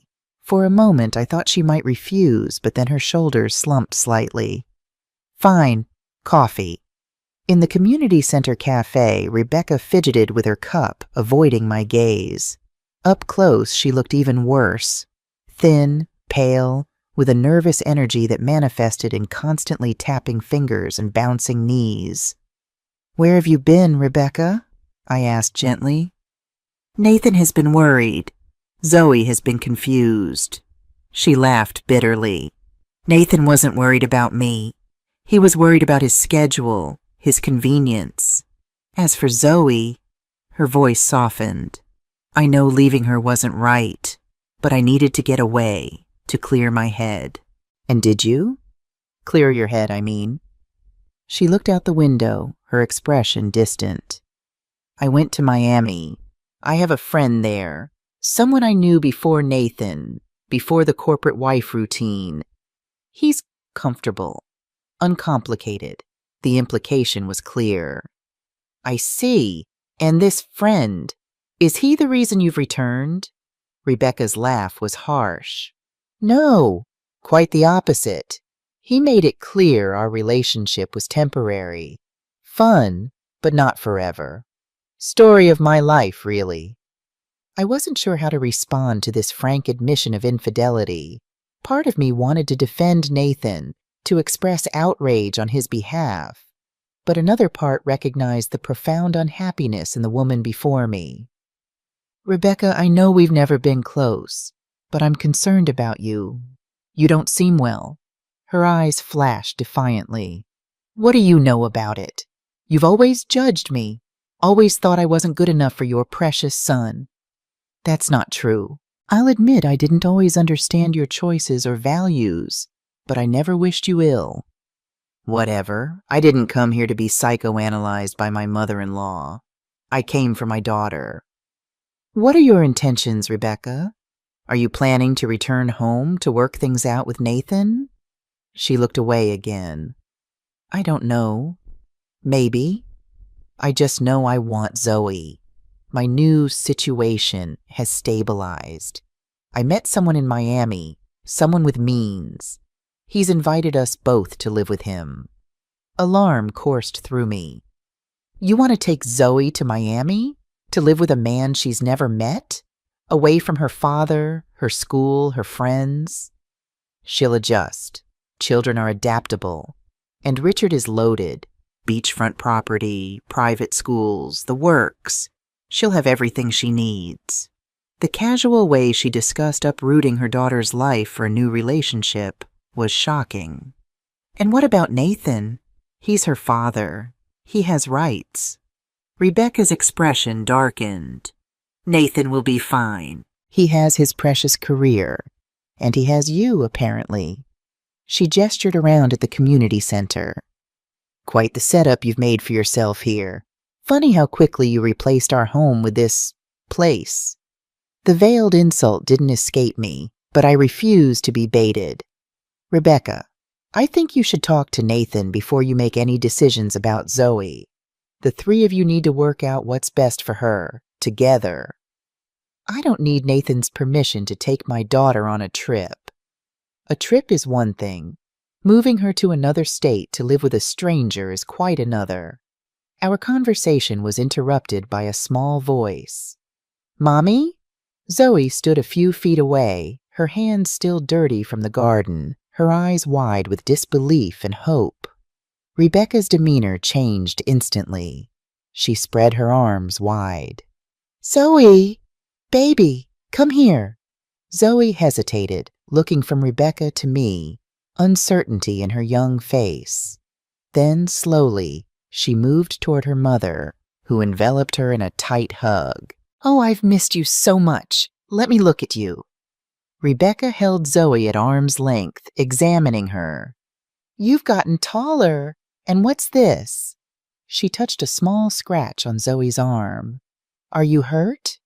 "I got it in the garden," Zoe explained. "Mr. Carter's tomato plants have prickly stems, but it doesn't hurt, and Grandma put antiseptic on it." Rebecca's eyes flicked to me, narrowing slightly. "Who is Mr. Carter?"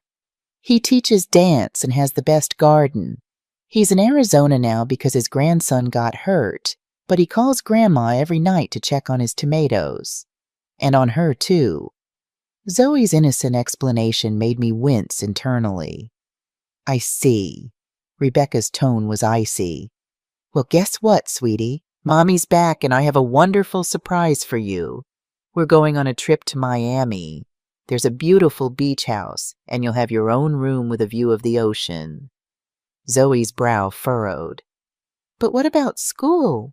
And Daddy? And Grandma?" "School's almost out for summer, silly. And Daddy can come visit. It'll be an adventure." Rebecca's smile seemed forced, her enthusiasm brittle. "Rebecca," I interjected quietly, "perhaps this is a conversation to have with Nathan present. Zoe has been through a lot of changes lately." She shot me a venomous look. "This doesn't concern you." "Mommy, don't be mean to Grandma," Zoe said, pulling away slightly. "She takes care of me and helps me with homework and teaches me to bake cookies." Rebecca's expression tightened.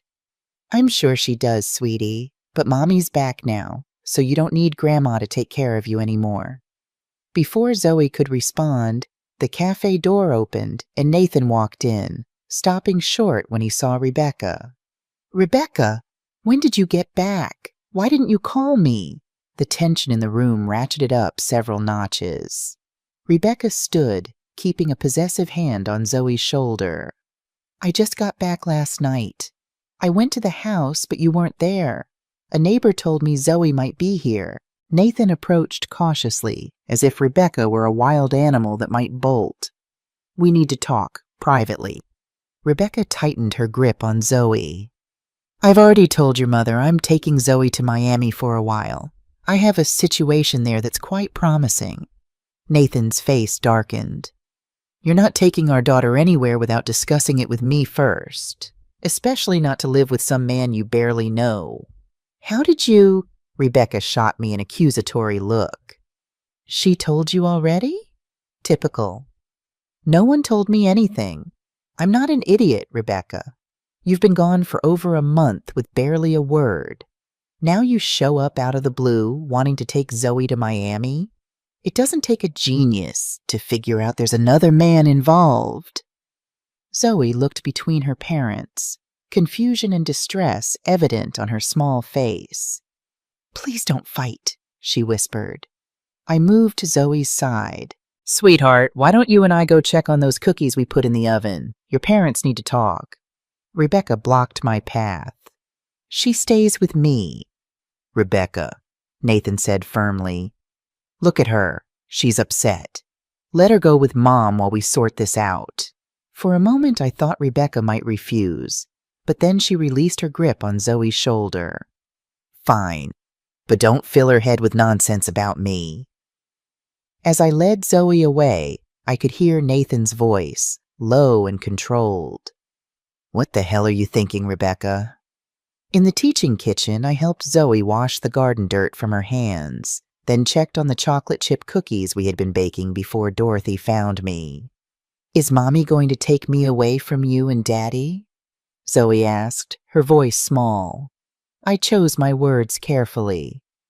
Your mommy and daddy need to make some grown-up decisions together about what's best for you. But no matter what happens, they both love you very much, and so do I. I don't want to go to Miami. I want to stay here with you and Daddy. I like helping in the garden and making cookies and going to day camp.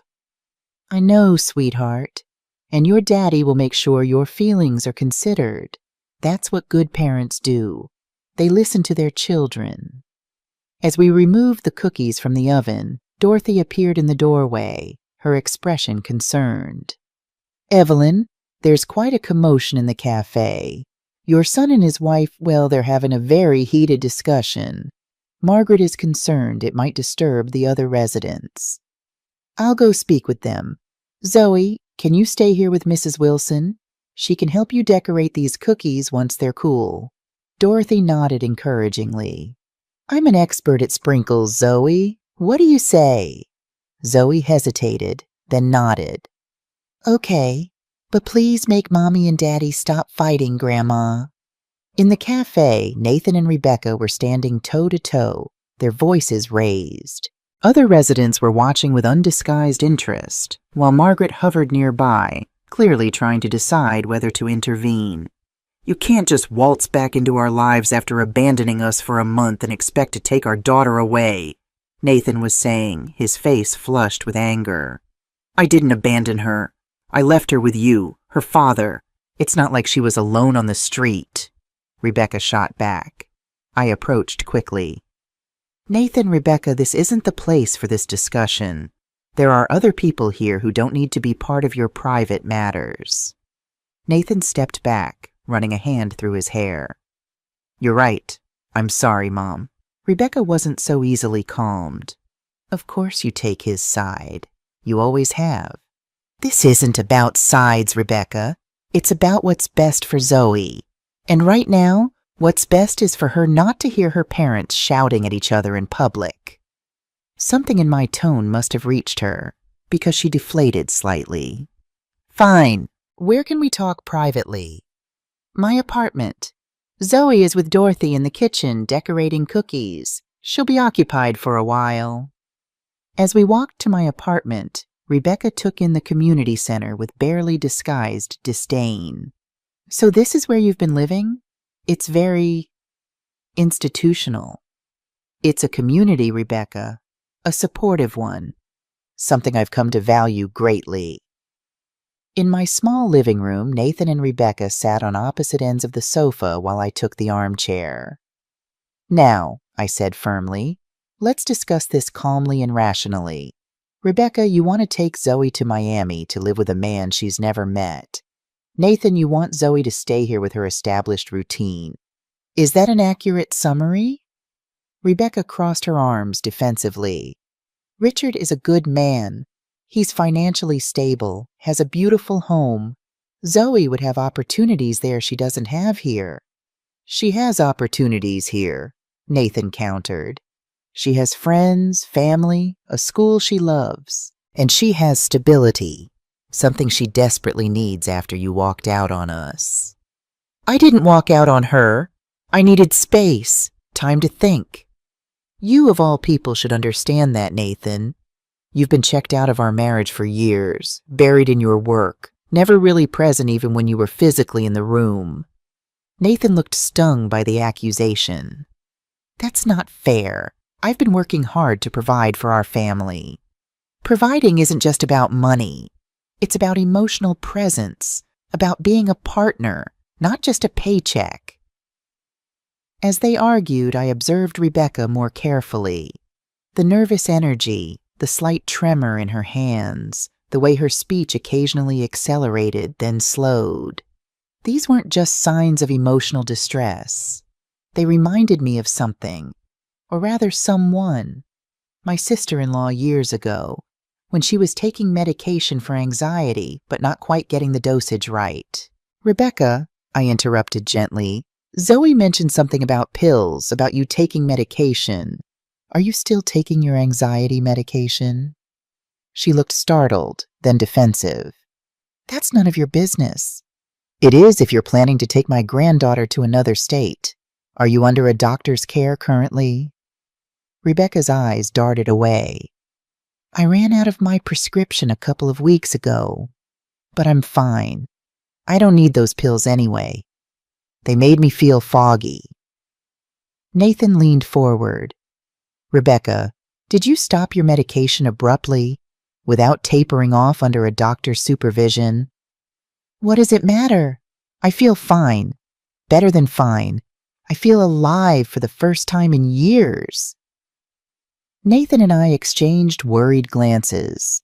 Abruptly stopping psychiatric medication could have serious consequences, including rebound anxiety, mood swings, and impaired judgment. Rebecca, Nathan said carefully, I think you should see Dr. Levine before making any decisions about Zoe. Just to check in, make sure everything's okay. I don't need a doctor to tell me I want to be with my daughter. Of course not. But major life decisions, like moving to another state, starting a new relationship, those are best made when you're feeling your most balanced, don't you think? Rebecca's defiance seemed to waver slightly. Richard is expecting us by the weekend. He's already set up a room for Zoe. Surely he can wait a few more days, I suggested. Just enough time for you to reconnect with Zoe here, in familiar surroundings, and to check in with your doctor. She looked uncertain, vulnerable in a way I'd never seen before. You're trying to trick me. You don't want me to take Zoe. That's not it at all, Nathan said, his voice gentler now. We want what's best for Zoe, and what's best right now is stability and for her mother to be healthy. Are you saying I'm not fit to be with my daughter? Rebecca's voice rose again, the vulnerability replaced by indignation. I'm saying, Nathan replied carefully, that all of us, you, me, Mom, we need to put Zoe first. And that means making decisions when we're at our best, not when we're in the middle of major life transitions. The conversation continued for another hour, oscillating between heated arguments and moments of calm rationality.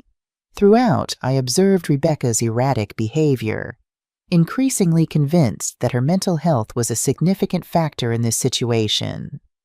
Finally, exhausted, she agreed to stay at a hotel for a few days to see Dr. Levine and to spend time with Zoe under Nathan's supervision before making any decisions about Miami. After she left, Nathan collapsed onto my sofa, his face in his hands. This is a disaster. She's clearly not stable right now. And this Richard person, who knows what his motives are? She's vulnerable, making impulsive decisions. I know. But at least she's agreed to see her doctor. That's a step in the right direction. Nathan looked up, his eyes troubled. What if she tries to take Zoe anyway? Just picks her up from school one day and disappears? It was a legitimate fear. Rebecca's behavior was unpredictable, her judgment questionable. Perhaps you should speak with a lawyer, I suggested. Not to be confrontational, but to understand your options, to protect Zoe. He nodded slowly. You're right. I'll call Jackson first thing tomorrow. He handled our wills and house closing. He stood pacing my small living room.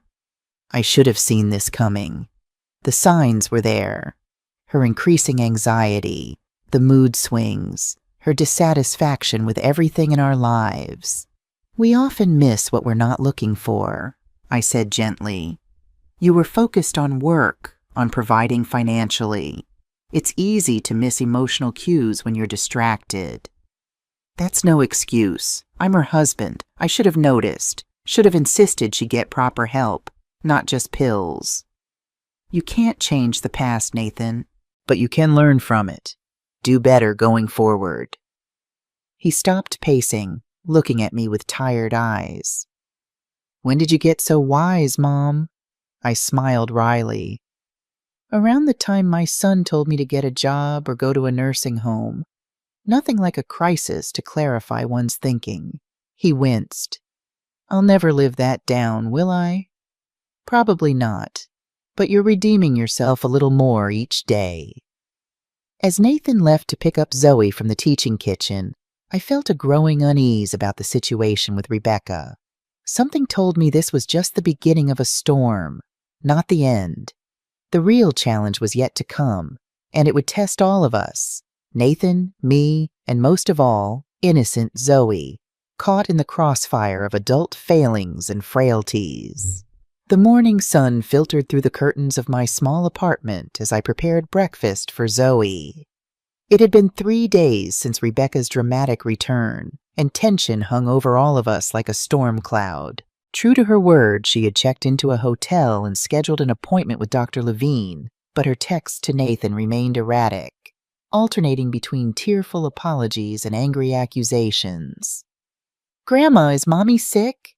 Zoe asked, pushing her scrambled eggs around her plate. I sat beside her, considering how to answer. "Your mommy is going through a difficult time right now. Sometimes when grown-ups feel overwhelmed, they need special help to feel better." "Like medicine?" "Yes, sometimes medicine, and sometimes just talking to someone who understands how to help with feelings." Zoe nodded thoughtfully. "Yesterday, when Mommy came to Daddy's house, she seemed different. She talked really fast, then got really quiet, and she kept forgetting what we were talking about." Nathan had allowed Rebecca a supervised visit with Zoe the previous afternoon. He had called me afterward, concerned about Rebecca's behavior, her rapid speech, her inability to focus, her inappropriate jokes that confused Zoe. "Your mommy needs some time to get better," I said carefully. "And while she does that, your daddy and I will make sure you're safe and loved." "Will I still have to go to Miami?" "I don't think so, sweetie. I think everyone agrees that you should stay where you're comfortable, with people who love you and take care of you consistently." The doorbell rang, surprising me. It was only 7:30 a.m., too early for most visitors. "Finish your breakfast, Zoe. I'll see who that is." When I opened the door, I was startled to find Nathan, unshaven and with dark circles under his eyes, clutching a manila folder. "Mom, we have a problem," he said without preamble. "Can I come in?" "Of course. Zoe's having breakfast. What's wrong?" He glanced toward the kitchen, then lowered his voice. "Rebecca checked out of her hotel last night. She left a note for me with the front desk." He pulled a crumpled paper from his pocket. "Read it." The handwriting was erratic, the words slanting across the page. "Nathan, I've tried to play by your rules, but it's clear you and your mother have decided I'm not fit to be with my own daughter. Richard is expecting us, and I won't disappoint him. Zoe deserves a better life than what you can provide with your workaholic habits and your mother's interference. By the time you read this, I'll be on my way to get what's rightfully mine. Don't try to stop me, Rebecca." A chill ran through me. This doesn't sound like Rebecca. Even at her worst, she's usually more measured. "She's spiraling," Nathan said grimly. "I spoke with Dr. Levine yesterday. Rebecca missed her appointment. The doctor was concerned enough to share that Rebecca has been inconsistent with her medication for months, sometimes taking too much, sometimes stopping entirely. She was trying to get Rebecca to consider a more comprehensive treatment plan, possibly including a short inpatient stay to stabilize her." "Do you think Rebecca might try to take Zoe?" Nathan nodded, his expression grim. "That's why I'm here so early. I filed for an emergency temporary custody order yesterday.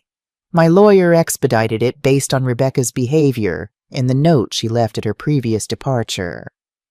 He opened the manila folder and showed me the legal document, an emergency order granting Nathan temporary sole custody of Zoe until a proper hearing could be scheduled. The judge was concerned about Rebecca's mental state and her stated intention to remove Zoe to Florida, Nathan explained. "This prevents her from legally taking Zoe out of state." "But will it stop her?" I asked quietly. Nathan ran a hand through his disheveled hair. "I don't know. That's why I'm here. I've notified Zoe's school, but I'm worried about her safety. Rebecca knows your schedule, knows Zoe is with you in the mornings before day camp. I'd feel better if she stayed with me for a few days, worked from home. Of course, I agreed immediately. Whatever keeps Zoe safe. There's something else, Nathan said, pulling another document from the folder. I've added your name to the emergency custody order as an authorized caregiver. It gives you legal standing if Rebecca tries anything. I was touched by this gesture of trust. Thank you, Nathan. I'll do everything I can to protect Zoe. I know you will, Mom.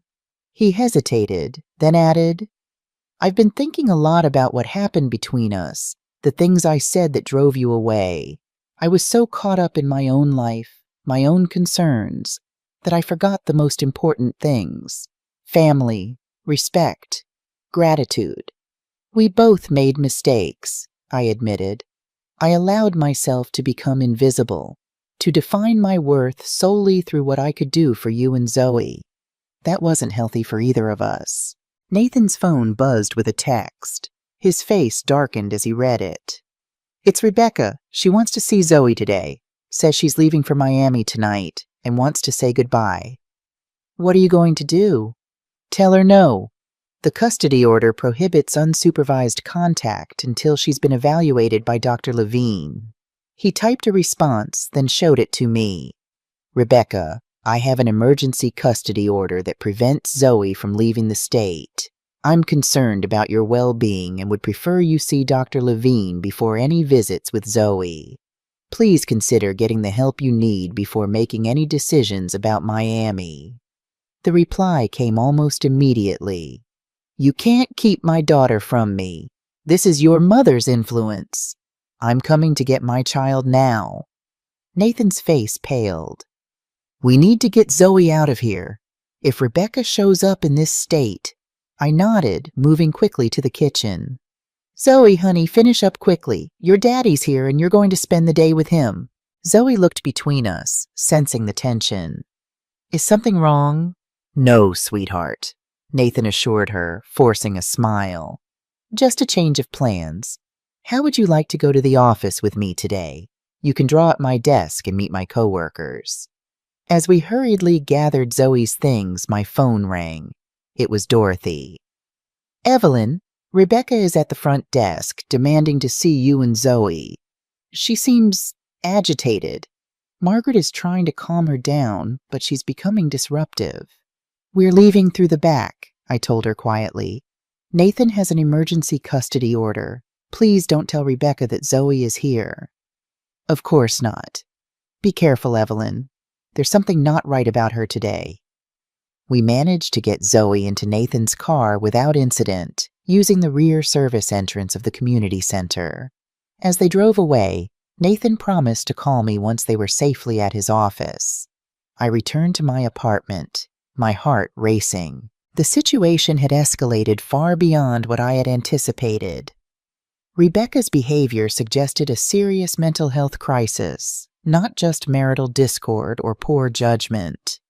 20 minutes later, an angry pounding at my door confirmed my fears. I know you're in there, Evelyn. Where is my daughter? I opened the door to find Rebecca, her appearance even more disheveled than 3 days ago. Her eyes were wild, her movements jerky and unpredictable. Rebecca, please come in. Let's talk calmly. Where is Zoe? She demanded, pushing past me into the apartment. I know she's here. Nathan's trying to keep her from me, and you're helping him. Zoe isn't here, Rebecca. She's with her father. Rebecca began opening doors, checking the bedroom, the bathroom, the small closet.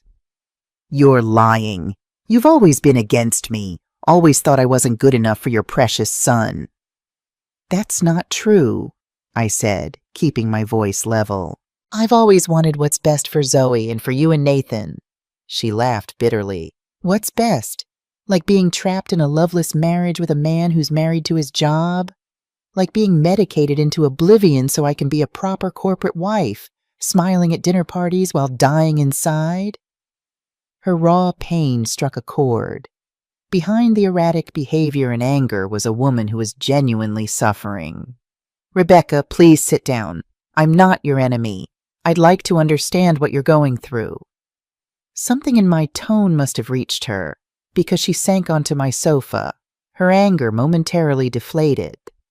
"You couldn't possibly understand," she murmured. "You were the perfect wife, the perfect mother. Everyone loves Saint Evelyn." I sat across from her. "I'm far from perfect, Rebecca. I've made many mistakes, with Frank, with Nathan, with myself." "What mistakes could you possibly have made? Nathan talks about you like your Mother Teresa." "I lost myself," I said simply. "After Frank died, I poured everything into being a mother to Nathan. I neglected my own needs, my own identity. I became invisible, even to myself. It took Nathan's harsh words about the nursing home to wake me up, to make me realize I needed to reclaim my life." Rebecca looked at me with surprise, as if seeing me clearly for the first time. "He said that to you? Nathan actually told you to go to a nursing home?" "He suggested I get a job or go to a nursing home, yes. It was during a discussion about finances, but the message was clear. I was a burden, not a valued family member." "That sounds like Nathan," she said bitterly. "Always reducing everything to dollars and cents. Do you know he keeps spreadsheets of all our expenses? He questioned me about a $200 dress I bought for a company event, his company event, while he spent thousands on golf club memberships to network with clients." This glimpse into their marriage was revealing. "It sounds like you felt unappreciated, controlled." "Suffocated is more like it. Nothing I did was ever enough. The house had to be perfect. I had to be perfect. Zoe had to be in the right activities, wear the right clothes. It was all about appearances, about fitting into his idea of the perfect family." "And the medication? How did that start?" Rebecca's gaze drifted to the window. "After Zoe was born, I couldn't sleep, couldn't stop worrying about ridiculous things. The doctor called it postpartum anxiety. The pills helped at first, but then I needed more to get the same effect. And they made me feel flat, like I was watching my life through a window instead of living it." "Did Nathan know you were struggling?" "He noticed when it affected his schedule, when I couldn't host dinner parties or attend his work functions. Otherwise, he was too busy climbing the corporate ladder to notice his wife was drowning." The raw pain in her voice was genuine, and I felt a surprising compassion for this woman I had never truly understood. "Rebecca, I believe you're in crisis right now. Not just marital problems, but a genuine health crisis. The way you're behaving, the impulsivity, the mood swings, the disorganized thinking, these are symptoms that need medical attention." She stiffened. "You think I'm crazy?" "No, I think you're suffering and need proper support. Mental health challenges aren't a weakness or a character flaw. They're health issues like diabetes or high blood pressure. Richard doesn't think I need medication. He says I'm perfect, just as I am." "Does Richard know about your history of anxiety? About your previous treatment?" She looked away. "No, I wanted a fresh start. No baggage." "But your health isn't baggage, Rebecca. It's part of who you are, part of what makes you uniquely you. A partner who truly cares about you would want you to be healthy, even if that means medication or therapy." For a moment she seemed to consider my words. Then her expression hardened again. "You're trying to manipulate me to keep me from Zoe. Where is she? I have a right to see my daughter." "Rebecca, Nathan has obtained an emergency custody order. Zoe can't leave the state, and you can't have unsupervised visits until you've been evaluated by Dr. Levine." Her face contorted with rage. "He did what? He can't do that. He has no right." "The judge felt it was in Zoe's best interest, given your current state and your stated intention to take her to Florida." Rebecca leapt to her feet. "This is illegal. I'll fight this. Richard has connections, lawyers." "Rebecca, please. Think about what's best for Zoe right now. She's confused and frightened by all this conflict. She needs stability, security.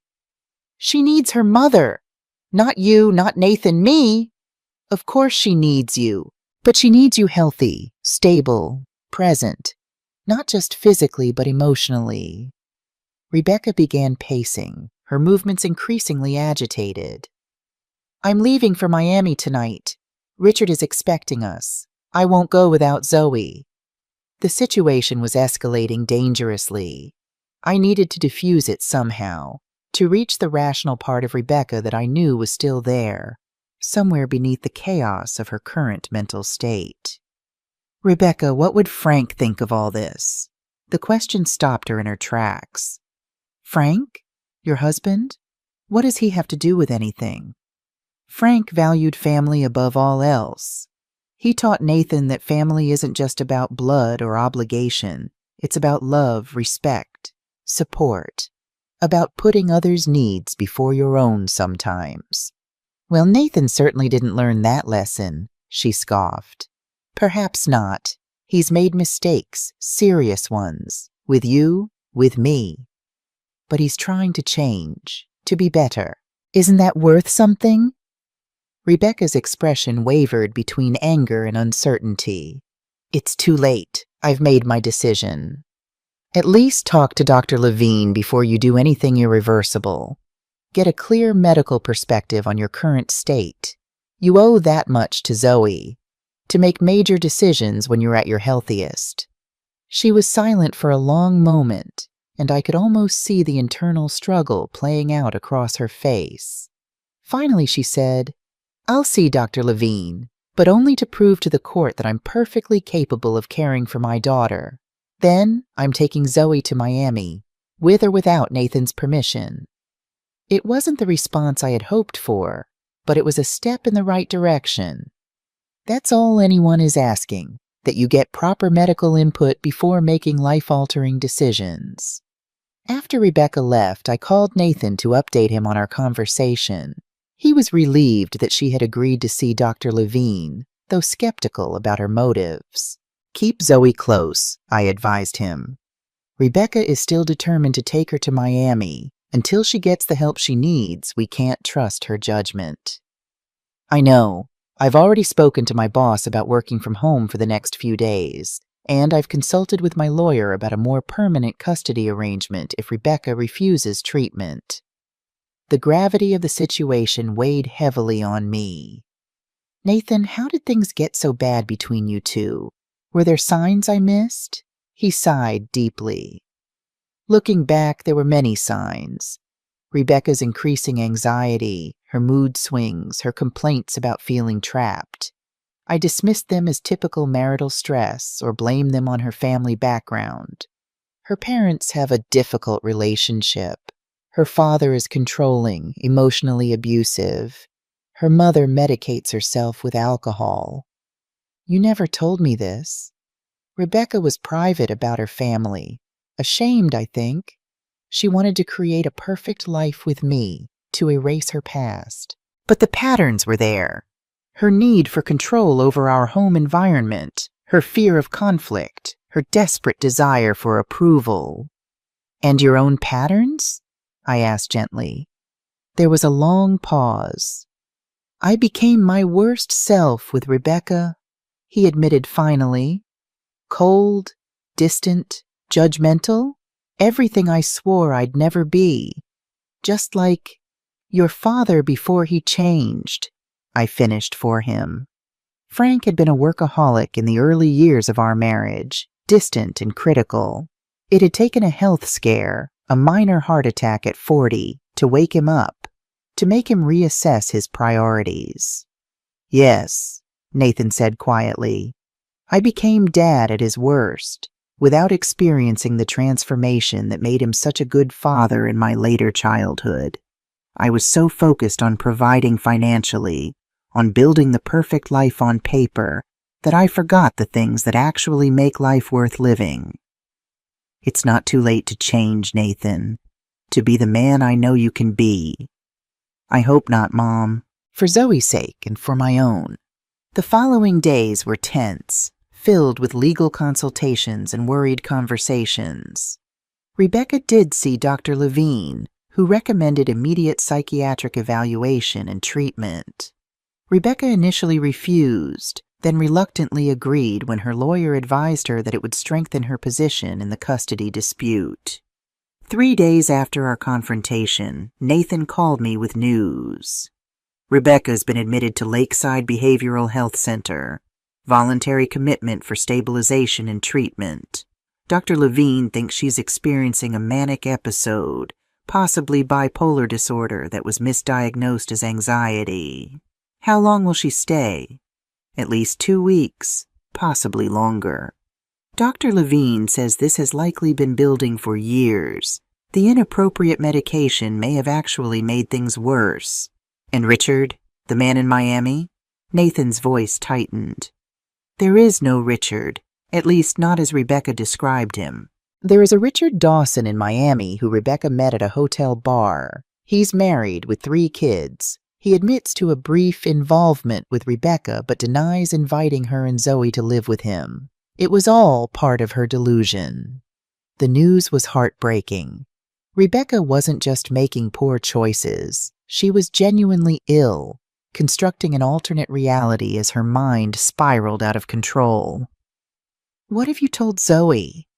That Mommy is at a special hospital where doctors are helping her feel better. She wants to visit, but the doctors think it's better to wait until Rebecca is more stable.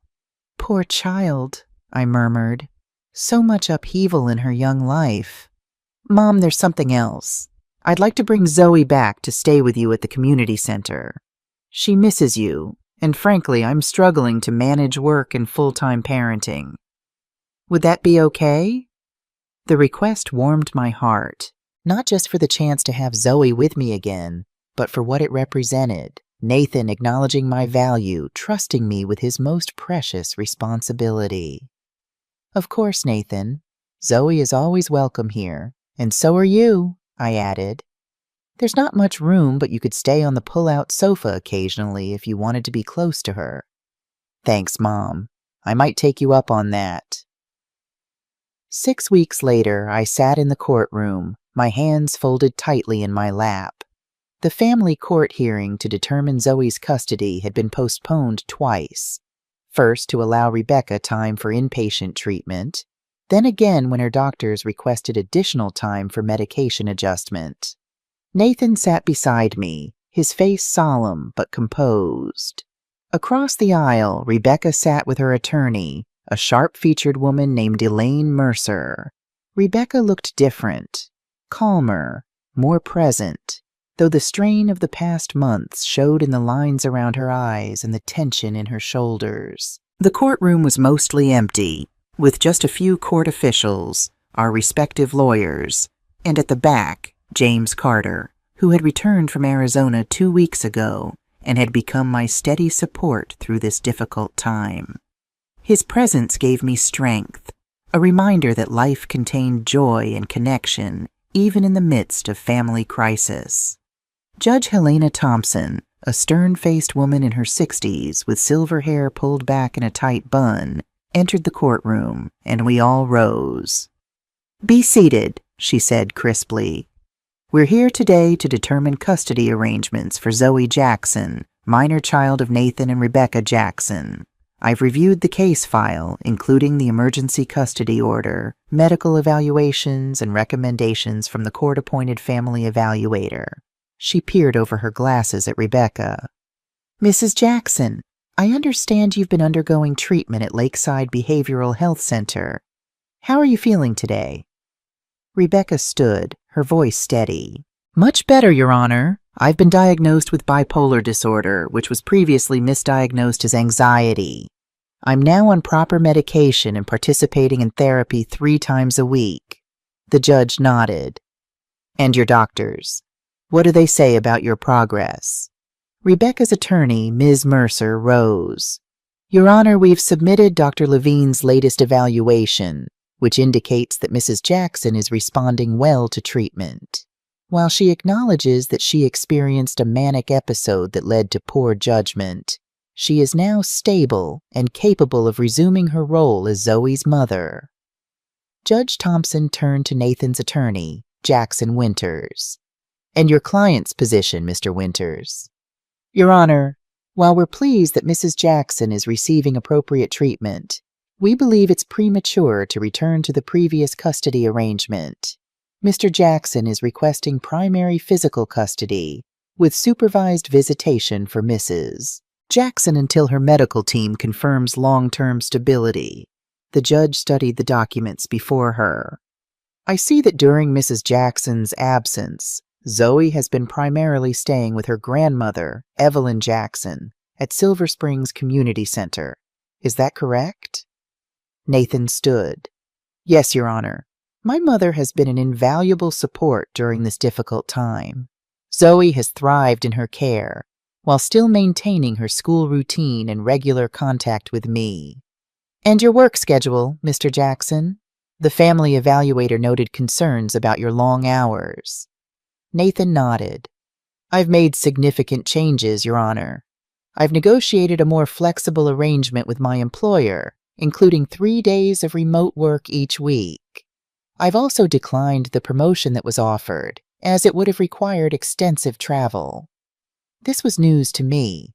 Nathan hadn't mentioned turning down a promotion, a significant sacrifice for a man who had always prioritized career advancement. The proceedings continued, with experts testifying about Rebecca's condition, prognosis, and treatment plan.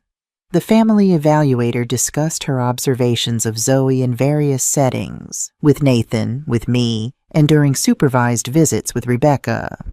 Zoe is a remarkably resilient child, the evaluator noted. She has adjusted well to living primarily with her grandmother while maintaining strong bonds with both parents. She expresses concern for her mother's well-being, but also anxiety about the instability of recent months. After several hours of testimony, the judge asked a question that surprised everyone. Is Zoe present in the courthouse today? Nathan's attorney stood. Yes, Your Honor. She's waiting with a court support person in the children's room, as you requested. I'd like to speak with her privately in my chambers. Given her age and the circumstances, I believe it's important to hear directly from Zoe about her feelings and preferences. Rebecca looked alarmed. Is that necessary, Your Honor? She's only 8. Mrs. Jackson, I assure you this will be a gentle, age-appropriate conversation. Children often have insights and perspectives that adults miss, especially about their own lives. Zoe was escorted into the judge's chambers, leaving the rest of us to wait anxiously. Nathan reached for my hand, squeezing it tightly. Across the aisle, Rebecca dabbed at her eyes with a tissue. After what seemed an eternity but was probably only 20 minutes, Zoe returned to the courtroom, accompanied by the judge. The child's face was solemn but calm as she was escorted back to the waiting area. Judge Thompson returned to the bench, her expression thoughtful. I've spoken with Zoe, and I must say she's a remarkably articulate and insightful young person. She loves both her parents deeply and wants them both in her life. She also expressed great affection for her grandmother and appreciation for the stability she's provided. The judge shuffled her papers, then looked up, her gaze moving between Nathan and Rebecca. Family court cases are never easy. They involve complex emotions, histories, and relationships that no outsider can fully comprehend. My job is not to assign blame or determine who is the better parent.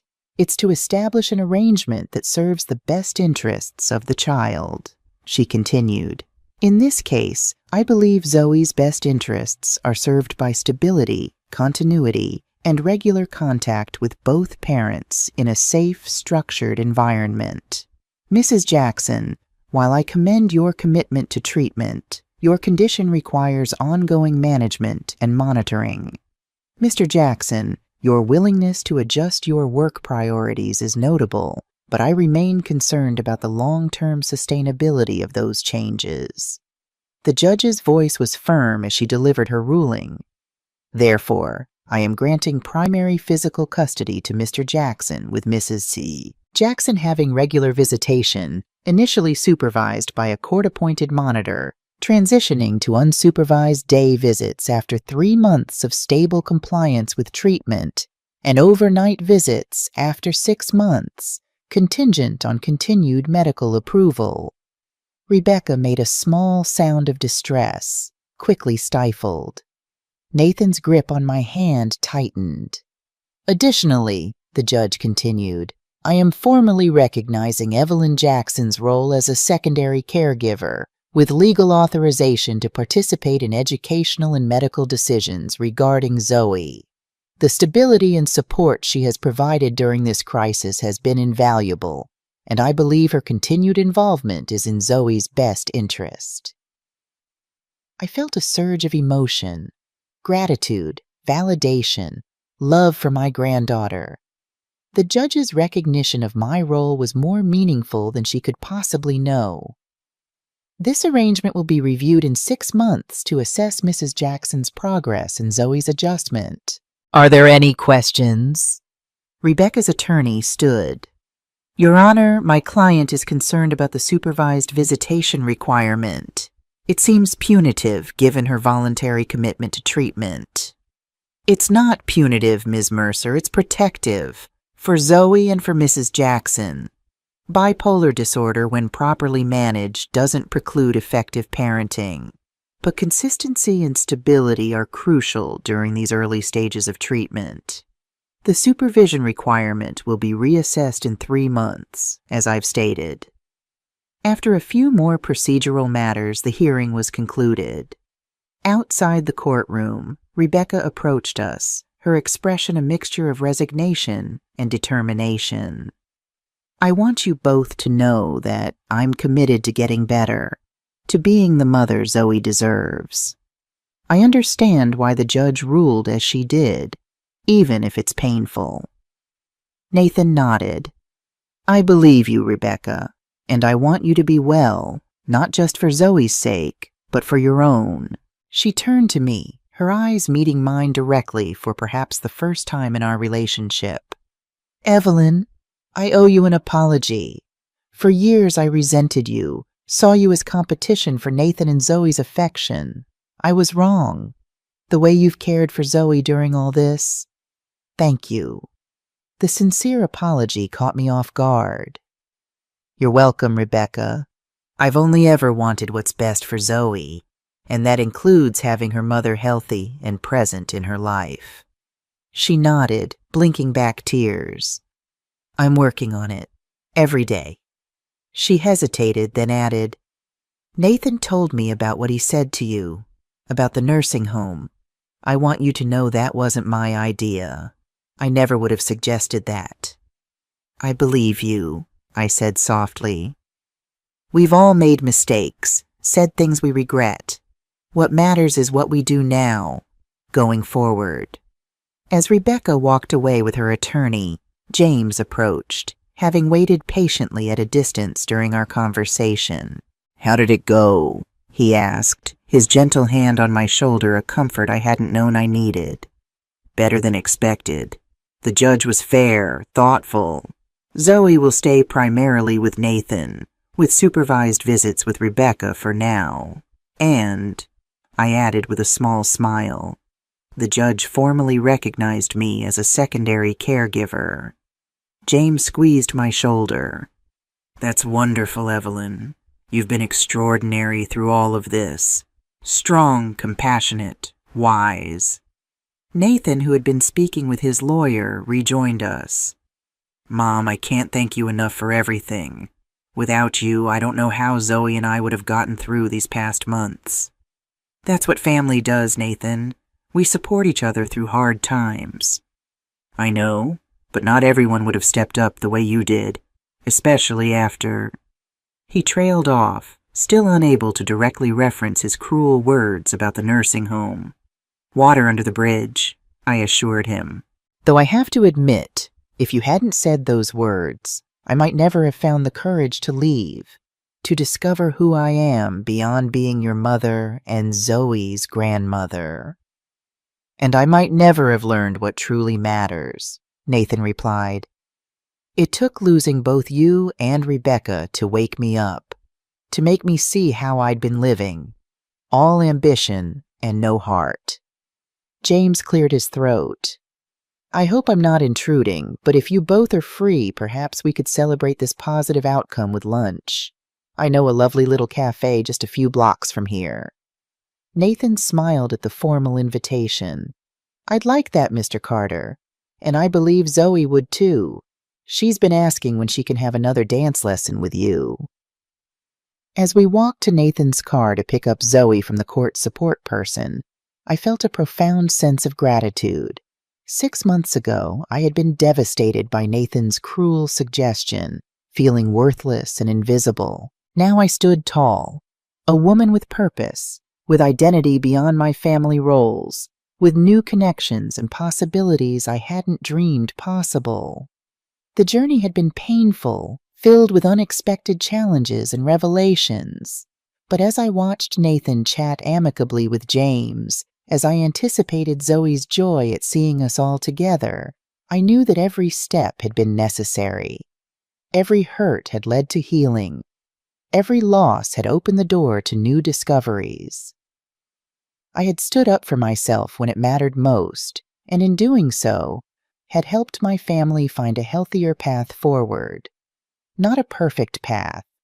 There would be challenges ahead, adjustments to make, boundaries to maintain, but a path illuminated by truth, respect, and love. And that, I reflected as Nathan's car came into view and Zoe waved excitedly from the back seat, was worth every difficult step of the journey. 4 months later, "Hold still, Grandma! I can't get the flowers right if you keep moving."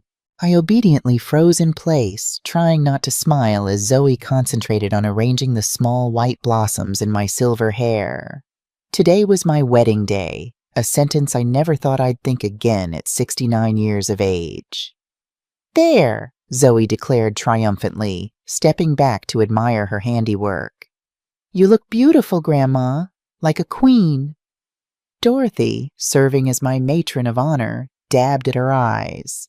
"She's right, Evelyn. You're radiant." I turned to the mirror, hardly recognizing the woman who looked back at me. Gone was the faded, invisible person I'd allowed myself to become. In her place stood a woman with clear eyes, silver hair arranged elegantly, and a simple cream-colored dress that flattered my figure. "James is a lucky man," Dorothy continued, adjusting the lace shawl around my shoulders. "I'm the lucky one," I replied softly. "To find love again at my age, it's a gift I never expected." James and I had grown closer during the custody crisis, his steady support and quiet wisdom becoming my anchor in the storm. Our friendship had deepened into romance so naturally that I couldn't pinpoint the exact moment when affection had transformed into love. When he proposed during a waltz at the community center dance, I had said yes without hesitation. A knock at the door interrupted my thoughts. Nathan peeked in, handsome in his dark suit. "Ready, Mom? Everyone's waiting." The everyone was a small group, just 30 close friends and family gathered in the community center garden, transformed for the occasion with white chairs, an arbor covered in autumn flowers, and strings of soft lights. We had opted for simplicity over extravagance, focusing on meaning rather than display. "I'm ready," I said, taking a deep breath.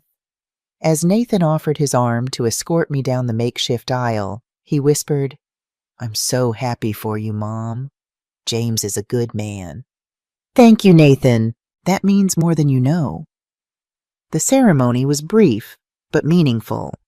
James and I had written our own vows, promises that acknowledged our past loves while embracing this unexpected new chapter. When the minister pronounced us husband and wife, James kissed me with a tenderness that brought tears to my eyes. At the reception, held in the community center's multi-purpose room, I was surprised to see Rebecca enter quietly, escorted by her therapist. She had continued her treatment diligently, gradually rebuilding her relationship with Zoe through supervised visits that had recently transitioned to unsupervised day outings. Nathan had told me she was invited, but wasn't sure she would come. Now, watching her approach uncertainly, I felt a surge of compassion for this woman who had traveled such a difficult road. "Rebecca, I'm so glad you could make it," I said, genuinely pleased to see her. "I wouldn't have missed it," she replied, her smile small but real. "You look beautiful, Evelyn, and the ceremony was lovely." "Thank you. How are you doing?" Her eyes, clearer now without the manic intensity or medicated fog, met mine directly. "Better. One day at a time. The new medication regimen is working well, and the therapy, it's hard, but necessary." I nodded encouragingly. "Zoe loves her time with you. She told me about the art class you took together last weekend." Rebecca's face lit up at the mention of her daughter. "It was wonderful. She has real talent, you know. I've enrolled us in another class next month." "She'll love that." Rebecca hesitated, then said, "I want to thank you, Evelyn, for being there for Zoe when I couldn't be, for not turning her against me, even when you had every reason to. Children need all the love they can get, Rebecca, and Zoe loves you deeply." She nodded, blinking back tears. "I'm working hard to be worthy of that love, to be stable, reliable." "You will be. I believe that." Our conversation was interrupted by Zoe, who came running up, her flower girl dress slightly rumpled from dancing. "Mommy, Grandma, come dance with us. Grandpa James is teaching everyone the waltz." Rebecca and I exchanged a smile over Zoe's head, a moment of genuine connection that would have seemed impossible months ago. We followed the excited child to the dance floor, where James was indeed demonstrating the basic waltz step to a group of seniors and family members. He looked up as we approached, his face illuminating with love when he saw me. "Ah, here's my beautiful bride, and just in time. I need a partner to demonstrate the proper frame." As James took me in his arms, guiding me through the familiar steps, I caught glimpses of the other dancers. Nathan leading Zoe, her small feet on top of his. Dorothy with her son who had flown in from Denver. Rebecca paired with Margaret, both women laughing as they tried to determine who should lead. The scene filled my heart with joy. This unlikely community, brought together through crisis and healing, celebrating love in all its forms. I thought back to that painful night when Nathan had suggested the nursing home, how devastated I had felt, how lost and worthless. "What are you thinking about?" James murmured as we turned around the floor. "You have that faraway look." I was just reflecting on the journey that brought me here. If Nathan hadn't said those hurtful words, I might never have found the courage to leave, to stand up for myself. I might never have discovered who I am beyond my role as a mother and grandmother. I might never have found you. James smiled, his eyes crinkling at the corners. Sometimes the most painful moments lead us to the greatest joys. The important thing is to keep moving forward, to remain open to possibility. "Like learning to waltz at 68? I teased. "Precisely. Or falling in love at 70. As the music ended, James kept hold of my hand. "I have a surprise for you," he said, leading me to a table where a large envelope lay beside the wedding cake. "What is this?" "Open it and see." Inside was a letter from Riverdale Publishing addressed to me. I quickly scanned the contents, then looked up at James in astonishment. They want to publish my book? How did they even see it?" James's smile was both proud and slightly sheepish.